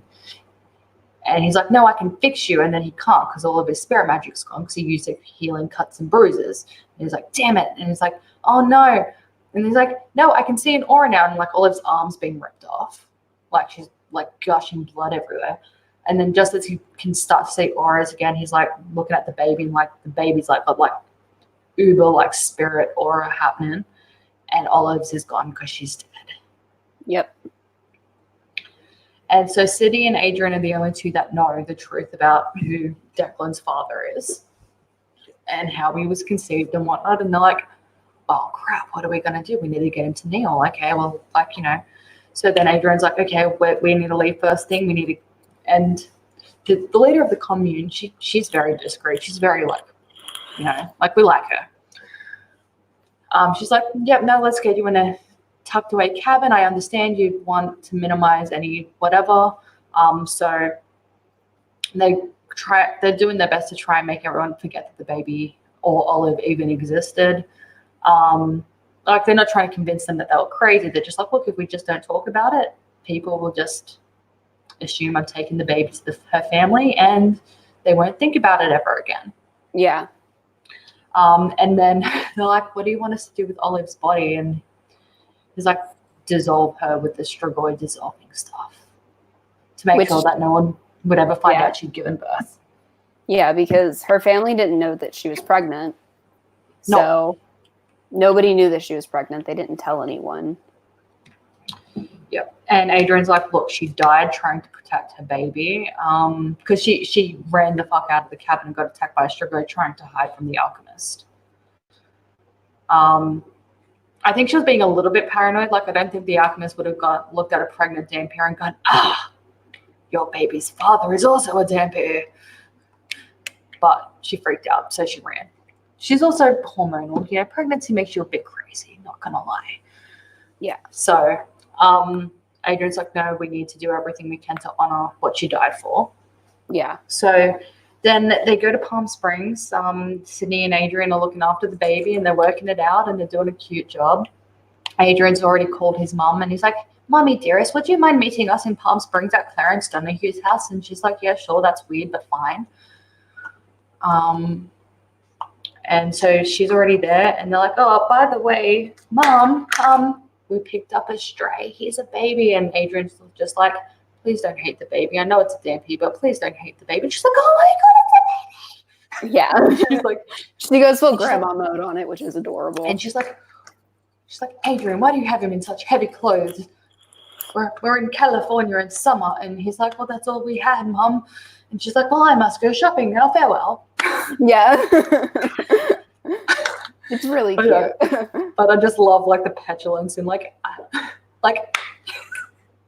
Archie, the handsomest little boy, and Aunt Tatiana's like, I remember when you were her handsomest little boy. Like, how dare she? But then there's also a couple lines where like Danielle is like, you're just the cutest little sweetest baby ever, and Adrian's just like, second cutest and sweetest baby ever, right, Mom? Second cutest and sweetest. And she's like, if that's what you need to believe, dear, but I'm baby, go away. Yeah, she's like, whatever.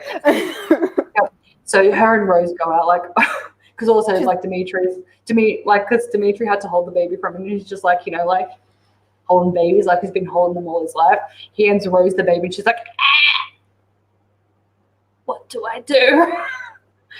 But then she's like, I want to go baby shopping too. So her and Daniela go baby shopping because I guess they can get along if they're. Let's be honest, shopping for baby stuff is probably like one of the most universally unifying activities two women can do. Mm-hmm. Baby shopping stuff is so fun. Yes. So they go and they get like a bassinet, they get clothes, they get formula, they get bottles, they get dummies, they get everything that they need immediately and more. Because also Clarence, they're just like, oh, we have no money. And Clarence is just like, oh, here you go. Yeah, he's like, money. And they're like, all right, bye. And he's like, is that enough? And Daniela's just like, it's only 1,000. I guess it'll do for today, but we're probably going to have to go shopping again tomorrow. And they're like, all right. And Clarence is like, I'm just happy to be a part of it. Everybody's having way too much fun with it, but it's awesome. Yep. And then they get back and they're like, you know, Danielle's like, we're really going to have to get him a car seat with a sunshade. And Sydney's like, oh, yes, he's definitely going to need a sunshade on his car seat and stuff like that. And Adrian's just like, we're not going to have the baby that long, guys. We're only babysitting him until we can say, hey, Neil, by the way, you're a dad. Just so you know. Little do they know. But anyway. So then after that's all done, Sydney and Adrian are like, well, I guess we should go meet up with everybody. Or do they go and meet them at Clarence's? I think they meet them at Clarence's. I think they meet them at Clarence's. Yep. So we see Trey again. Angeline's in summer school. So no Angeline. What a shame. Trey comes, Marcus comes. I think Marcus comes, yeah? Or does he come later? No, he comes later. Yes. So Trey comes, Miss Terwilliger comes because she's there. Neil comes, and he's just like, he sees the baby. He's like, oh, he's a handsome little fellow, isn't he? And I'm like, oh, Neil, it's cute. It's all very cute. I love the baby stuff. Yeah. And so then they're like, well, we need to do a thing, I guess. They're like, okay, well, let's do a thing then. And then Mr. Williger's like, oh, before you go do a thing though, you should go to Malachi's house because he's like, you know, he knows that something's going on. You know, like he's starting to be introduced to the wacky world of crazy. He's dating a witch after all. So go to his place and go get yourself a gun, okay? And she's like, Eddie, come with. And she's like, oh, that's right. They go to Adrian's old place.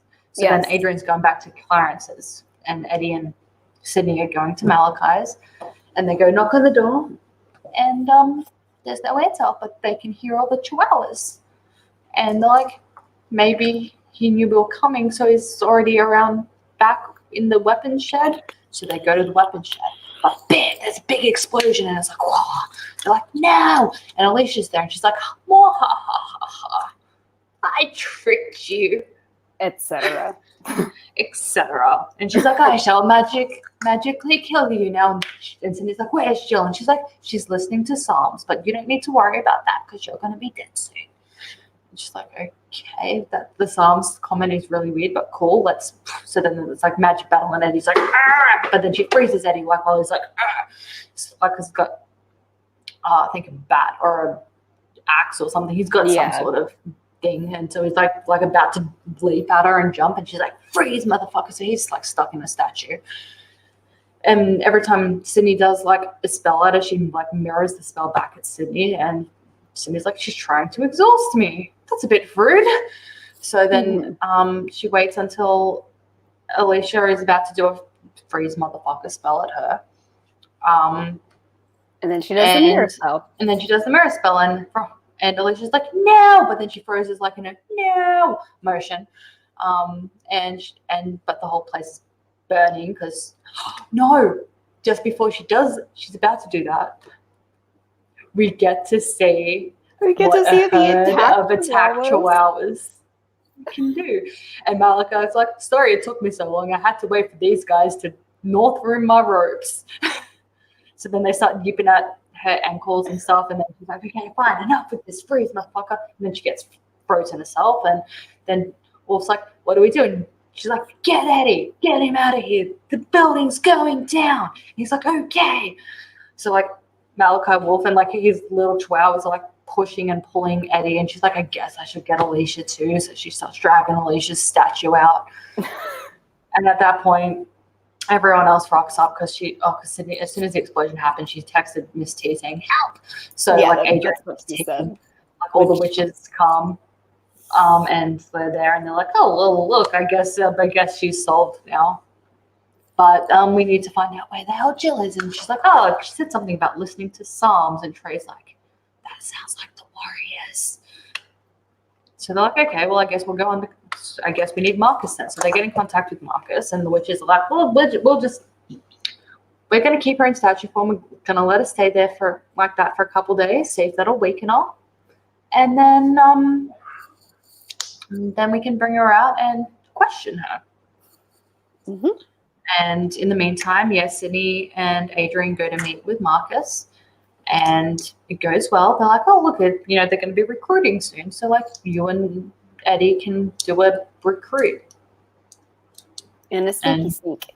Yeah. And she's like, excellent. But then the alchemists find them. So then they have to run. And then they run. And then they meet up in, like, Marcus has, like, hidden tunnels all over Palm Springs. I don't know why Palm Springs specifically, but he has a lot of contacts there. So they go into his secret underground tunnel and get his secret car, and then they go to a stoner's house. Maggie, yes, attack chihuahuas. Yes, attack chihuahuas. You heard us correctly. He has a herd of attack chihuahuas. He does. He has an entire herd of attack chihuahuas. It's Wolf, we thought he was exaggerating when he said that they were attack trained, but they weren't.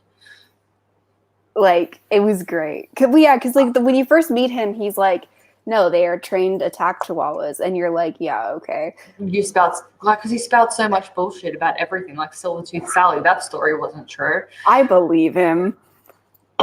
I believe everything he saw a shaman in a culture that is shamanless. And his timelines intersect each other. He was simultaneously in the Amazon and Northern Africa or some shit,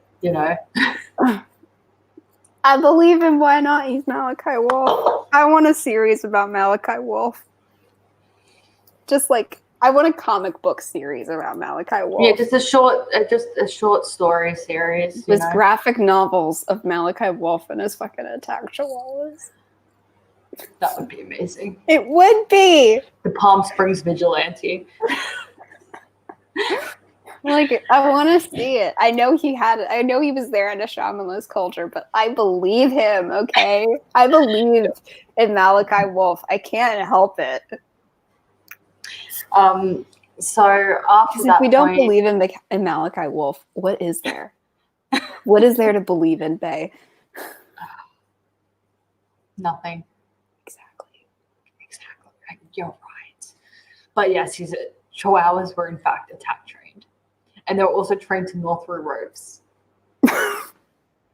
Which I guess is handy. I bet all of his friends teased him. I bet Jackie, Miss Terwilliger, was like, Malachi, when will they ever need to know how to chew through a rope? I bet he was so smug for their dinner date that night. He got to do all of the I told you so's. And his attack chihuahuas. And he will never be questioned again. Because their day did come. So they're at Marcus's safe house, which again is okay. Also, keeping in mind this is set/written in a period where marijuana was still illegal in California. Yep. So they go there, and Sydney's like, "Look, this isn't going to be very helpful if we, get arrested in a drug raid, just so you know." And Marcus is like, it's fine. And Sydney's like, I'm starving. He's like, well, they have junk food. Sydney's like, I guess. Their plan is that Sabrina, Marcus's in person in the Warriors of Light, is going to bring Sydney and Eddie along as twins again, as their recruits, and so they have to sneak Eddie to the safe house. So like Maud, the leader of Sydney's coven, and Inez, the kooky old lady that lent her the magic books and stuff, they meet Eddie in a park or in a public place of some sort and make him invisible, and then so he just like follows along with them. And then because he was being trailed by the alchemist, but they weren't, Yeah. And Mr. Williger was, so she couldn't come, so she sent 2 other witchy widows, and they come and they're like, we need to change your appearances now and also make you damp you strong, Sydney, so you can survive the trials. So Sydney drinks a potion that was gross, and then they make them change their facial appearances a bit and their eye colors, and they have to dye their hair and stuff, and then they get given rings to be like, this is your disguise ring. If you take it off, your disguise is gone. And they're like, okay. So then Sydney and Eddie go with Sabrina to the Warriors of Light camp, and they have to compete in a capture the flag type scenario, but it's like, everyone's got like a heart medallion, and whoever's got the most medallions wins. Eddie either comes first or second in his group because it's all boys and then all girls, and Sydney's about to, lose, but she steals the medallions off of like one of the other guys that had already fought. Off the guy that won. Yes, and took all of his ones. So then she came in second. No, she won. Yeah, she won. And they're like, I like your spunk. And except for Trey's cousin, Chris, who was leading the thing, he's like, how dare you make me look stupid? And Sydney's like, these were your rules. I just followed your rules. Yeah, she was like, no tactic was off limits, so I just did the thing. Yeah, and the wording was whoever has the most hearts, not whoever has taken the most hearts from the other girls. It was just whoever has the most hearts wins. You didn't say where I could get them from. Actually, you said no tactic was off limits, so. Yes. So then they go and they eat, and because only the top 2 girls, and I think the top 5 boys or something like that, made it through, and they're like, well, we have to make it through. So then they go and have dinner and stuff like that, and nothing too important really happens. And then Sydney's like, where do I need to go to try and find the laptop? Because they're there to find a laptop to see if there's information about where Jill is on it. Yeah.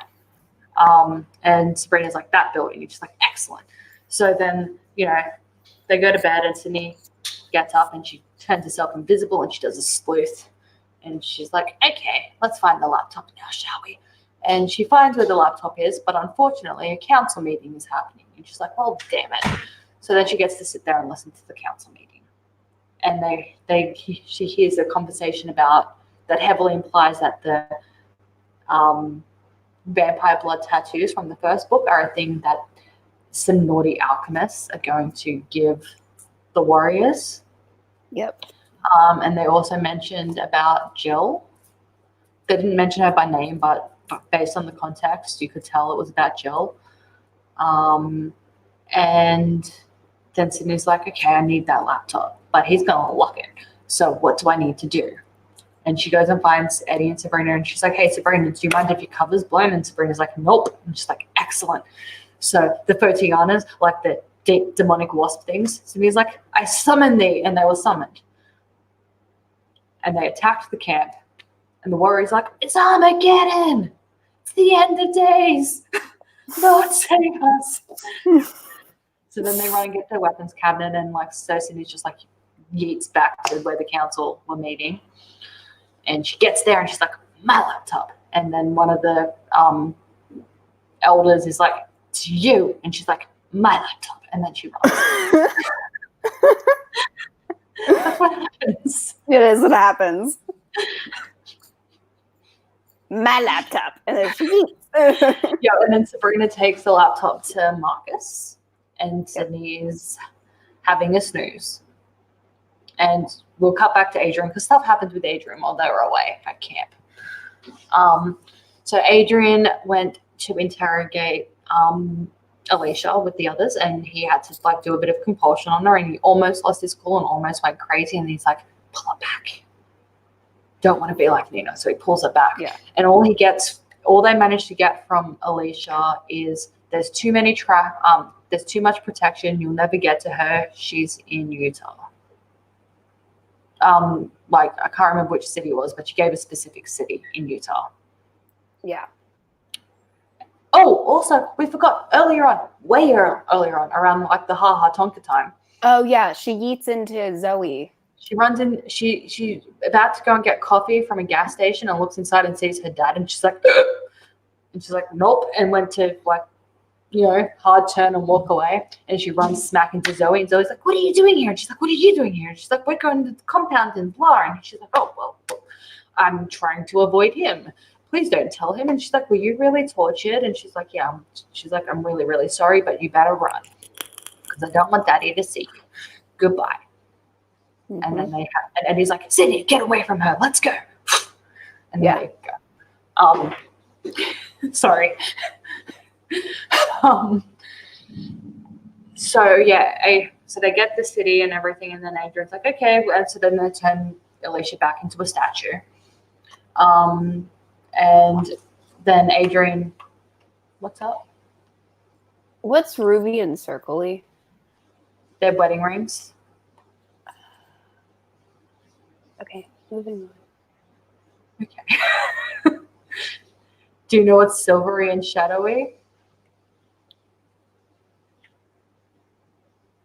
Is it the ink? Yes. Okay. Do you know what's indigo-y and spelly? Yeah, it's the tattoo. The rest of them. Yeah, like the rest of them made like sense. That's why I was like, wait. What's the thing? They have ruby circles on their fingers. That's why I was confused.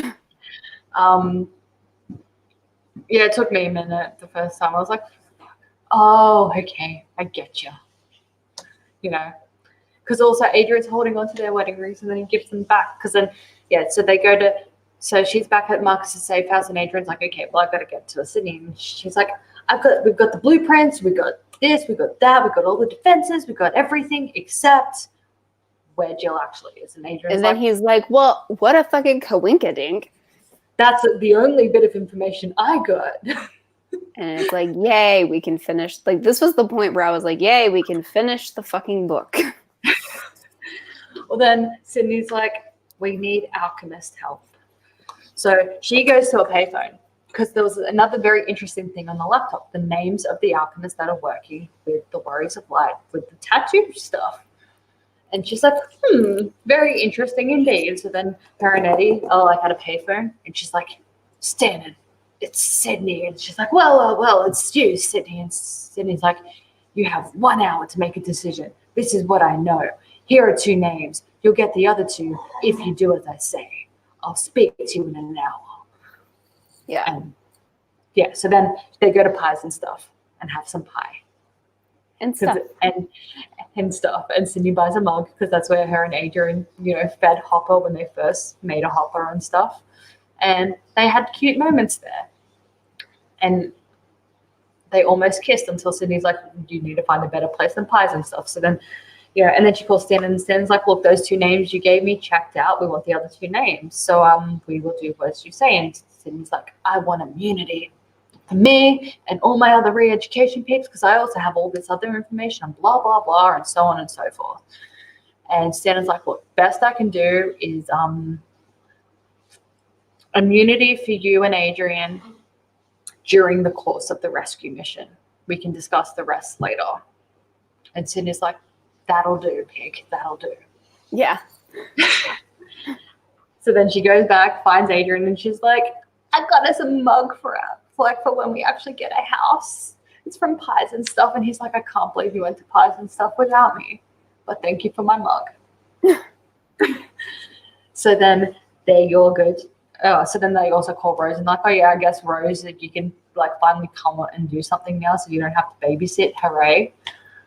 And she's like, yay. So they all go to Utah and they get there and Sydney and Adrian are like in like the command center while the Dampiers are all off doing, you know, rescue shit with the alchemists.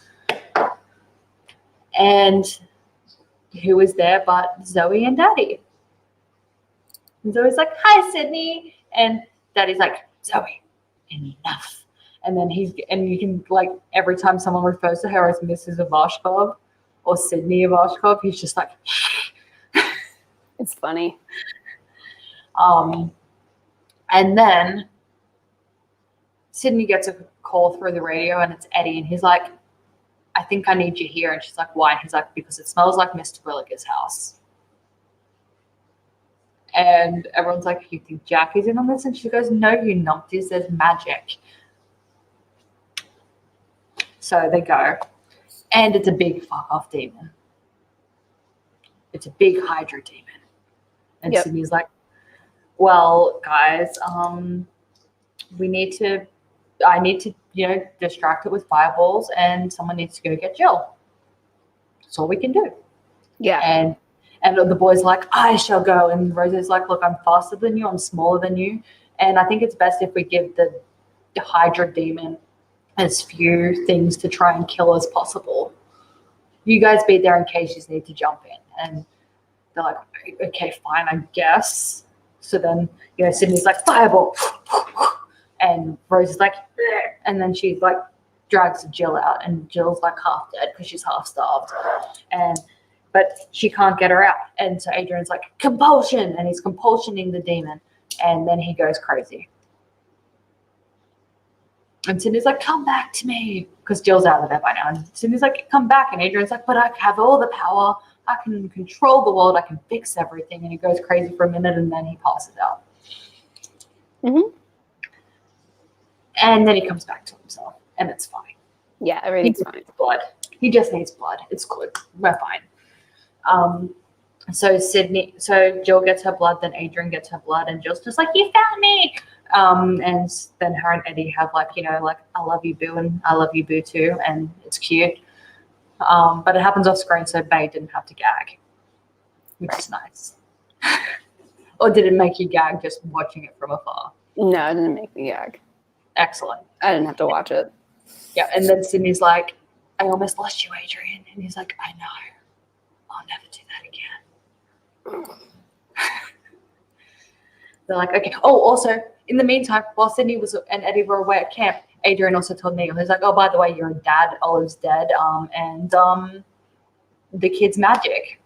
And Neil was like, "Well, I don't want it." He was like, "Chuck it in the bin then." Like, what? That's not a fair representation of his position, and you know it. He was like, "Look, I would love to have my baby, but Olive was right, and I can't because people may find out." People might find out because I'm not at all subtle. And during Sydney, I'm an absolute baby. And I'm not subtle. He does have a point, though. He kind of does, but also people like.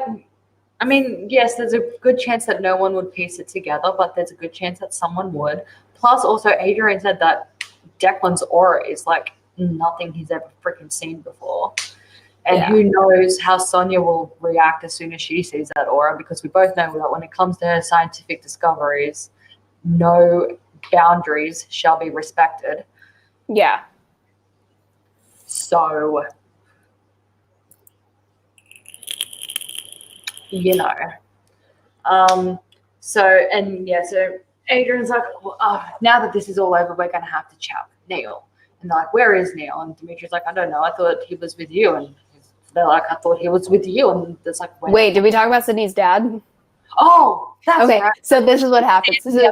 So Sydney is like, "Hey, Dad," and Dad's like, "You know, you're an abomination because you are sucking his dick." And she's like, "Well, here's what you're gonna do." Before that happened, she had a chat with Stanton. And Stanton was like, "Look, I can't give you everything you asked for, but because like, because Sydney gave her the other 2 names. She's like, I can't give you everything you asked for yet. I'm still in talks, but you and Adrian are free and clear. Yeah. And I will say that we are questioning the usefulness of re-education. Just putting that out there, but we'll negotiate the terms of the further information at a later date. So just like, that's fair. And then Dad walks over and was like, how dare you give her, how dare you acquit her? And then she's like, oh, really? And then she's like, here's what you're going to do. You're going to let Zoe see Mom, because if you don't, I'm going to give her your name. And he's like, excuse me? And she's like, I saw all the names on there, and I have conveniently left yours off the list. But if you don't do everything that I say I want you to do, your name's going to conveniently suddenly be on the list. Oh, my God. How crazy is that? And he's like, you win this time, Sydney, type thing. Yeah. He's like, oh, I have been thwarted. And Zoe's just, because Sydney also said to Zoe, like, do you want out? If you want out, I can get you out. And she's like, look, I still believe in what we do. I just don't like the methods. And Sydney's like, okay, cool. Just wanted to make sure, because I could have gotten you free, just if you wanted it. So it looks like that some alchemist reformation might be coming, which is nice. Yeah. Daddy's pissed. Zoe gets to see Mummy. And, Carly and Marcus, it gets mentioned in this book that they're dating. That's a thing. Yeah. Which I ship it. I ship it. I ship it. Well, because Marcus is like be interested in no one, and then all of a sudden he like sees Carly and he's like, oh, I love you. What is that? Yeah. So now we're at where the fuck is Neil? And everyone's like, shit. And so then they go back to Palm Springs and they're like, God damn it, he's done a runner. Let's go check on Declan and work out what we're going to do. And they get there and Daniela's like, oh yeah, Neil popped by earlier. He came, he held the baby for a bit, you know, it was cute. And then he handed me a letter and left. And they're like, righto. So they read the letter and it's like, hello, Adrian. Hello, Sydney. I have run away. I have done a yeet. Yes, I have done a yeeteth. And you two love each other very dearly, and I would like you to raise Declan. But I don't want you to raise Declan as Olive's son. I want you to raise him as yours. And they're like, well, we didn't volunteer. They got voluntold to have a child. We were voluntold. Like his logic for it all is smart. Like it makes sense, you know. They would have dampy children. He's like, I have faith in you, Sydney, to work out a way to make people believe that the timeline matches up, type thing. But if people think too much about Olive's child, or if they find out that I have a child, if the kid looks a lot like me, or if it's me and they know it, people know it's Olive's kid, they're going to put 2 and 2 together. If the kid, people think that it's my kid and it looks a lot like Olive, you know, again, etc. His aura is all funky. Like, you know, it's just take child, please, and say he's yours. He's like, and I know that you two can both try and find me and would probably succeed, but please don't, because you know better. You know that I'm right. And they're like, he's right. And then they look at everyone in the room, because it's like Rose, Dimitri, Eddie, Daniela, Clarence. I don't know if Clarence is in the room. Doesn't matter. They're like, this is our support group. Because also they had also said as well, we need to tell Rose and Dimitri that this is a thing that happened, because it could apply to them as well. Yeah. So they tell them, and then it's epilogue time. Yep. Jill obviously also knows, so she would have known at the time it happened, because she was also in Adrian's head for a good chunk of this book. We just didn't know. But it's epilogue time. It's a year and a half later. Declan is a year and a half old, but most of the world thinks he's just over a year old. Because they more or less just hid Sydney away, and then said she gave birth a bit prematurely, and she was looking after the baby, and by the time anyone who didn't know saw the baby, it was like, I guess he's just a big kid or whatever. Yeah. Yeah, so they fudged everything. I don't think even Lissa knows. Yeah. Adrian's cooking dinner, and he's like, "Are they here yet? Are they here yet?" And Daniela's like, "They're not here yet." And he's like, "Okay, fine." And then she's like, "They're here." And he's like, "Yay, they're here." So then, Rose, Dimitri, and Jill get out of the car, and he's like, "I missed you, Jill." And they hug, and Adrian's on his medication again, so Jill's not living in his head anymore, which is nice. She gets to have her own life now. Her and Eddie are long distance dating, because Eddie is he is their guardian / baby, / nanny, and he sleeps in Declan's room. Sydney and Adrian are head over heels in love with him. Daniela is living with them. She is also like their nanny. She's their childcare provider person. Adrian is teaching art to preschoolers. Like, this is, yeah, okay, yeah, you know what? Okay, I take it back. I don't fucking believe you. Like, the epilogue is a little canon, but it's not canon. Yeah. I mean, it is the perfect job for Adrian, though. Not preschoolers. He'd have so much fun with all the little kids, because he is one. Preschooler? Like, I think 12-year-olds. No, because 12-year-olds are already catty, and they'd be like, why are you being so weird? Like, are you high? They'd be constantly asking him if he's high. All right, fair.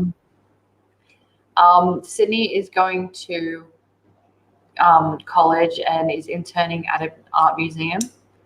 She is studying like art history or whatever. And Clarence is also sending them a stipend of money, because he's like, I love you guys. Like, have my money. And they had to be like, stop sending us so much money, please. Like, we appreciate it, but we also don't need to be able to afford a castle. Yeah. And Sydney's got them all on like a magical budget and everything. And they're all super duper happy. And then Rose and Dimitri are like, we're engaged. And she's got like a rock star ring, because that's what she wanted.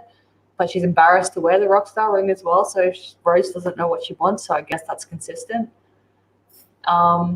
Sydney only talks to Declan in Spanish to help him be bilingual, which is actually a very effective way of teaching a kid a second language, is to have one person solely speak to them in the second language. And they love Declan and they adore Declan. And Eddie is back in touch with Neil. And Neil is now allowing letters and photos updates on Declan's life. And they're hoping that one day maybe they can be reunited. But also Sydney and Adrian love him as theirs. And life is good. Yep. And serious. End series. We did it. We finished all 12 books. So, yes. Sunday, we are, God damn, I don't want to do this one. So Sunday, 7 a.m.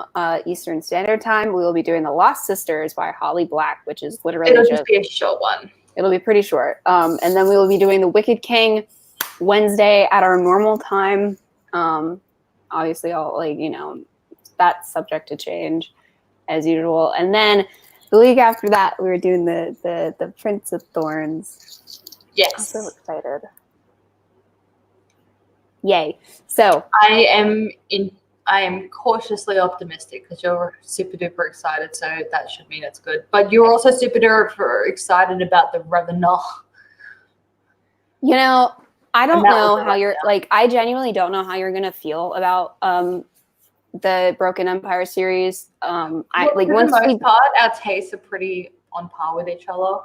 Yeah, it's just this is so different from our other stuff that I don't know how you're going to feel about it. because I don't know if you're going to be like, meh, I don't see you falling in love with it right away. I'm going to be honest. Okay. Like, I don't see that happening because I shall see. like, I'll say you're going to have to go into it with a really open mind and just be open to absorbing the material. Okay. I think if I could get through Fellowship of the Ring, yeah, 10 or 11, you'll be okay. Yeah, you just have to go into it with a very different mindset than like you'd go into Mercy Thompson. That's okay. Yeah. So like I love this book. But if you don't, but I also don't expect you to just be like, oh my God, I love it so much. I'm going to cry because I love it so much. Like I'm not expecting that. Yeah. But I do love it. So we'll see how it goes. Yeah. But it is dense. I will say that. So, I've read many a dense book. We'll see how it goes. I'm going to give myself extra time. Absolutely. You absolutely need extra time. Because usually, like I did Bloodlines. I was actually really good because usually, like, especially now that we've changed, you know, to me streaming in the middle of the day, I usually like, you know, the night before, I'm like, fuck, book club tomorrow. I should start that. So I'm listening to almost the whole book on triple speed to finish it like 5 minutes before I connect. Yeah, the new schedule has actually really helped.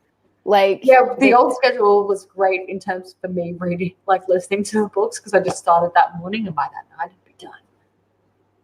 Yeah, like the new schedule has really helped. Like I finished books much easier, but like, yeah, for Prince of Thorns, I'm probably going to start like a week ahead so that I can take really, really detailed notes. I re-listened to it like last week, and I will listen to it again like on 1.25 and take detailed notes. Yes, thank you. But yeah, it's a different kind of book, and honestly, I'm surprised that like the Red Queen's War is my favorite series because for like what I usually like, it is nothing like that, and the fact that these two series are like I'm like jumping for joy that we're about to read them. I'm like I don't know how that happened, but they are. So yeah, because when you ask me what I'm like, what I like, I'm like urban fantasy, and like what is this trippy sci-fi high fantasy? Like, I don't know how it happened, but it did. I really like these books. So anyway, that is what's happening next. The update is usually websited. Okay, the website is updated with everything that's happening next. So if you want like dates and what's going on and all that kind of stuff, just check that, and that'll let you know. But for now, we will see you my Sunday morning at 7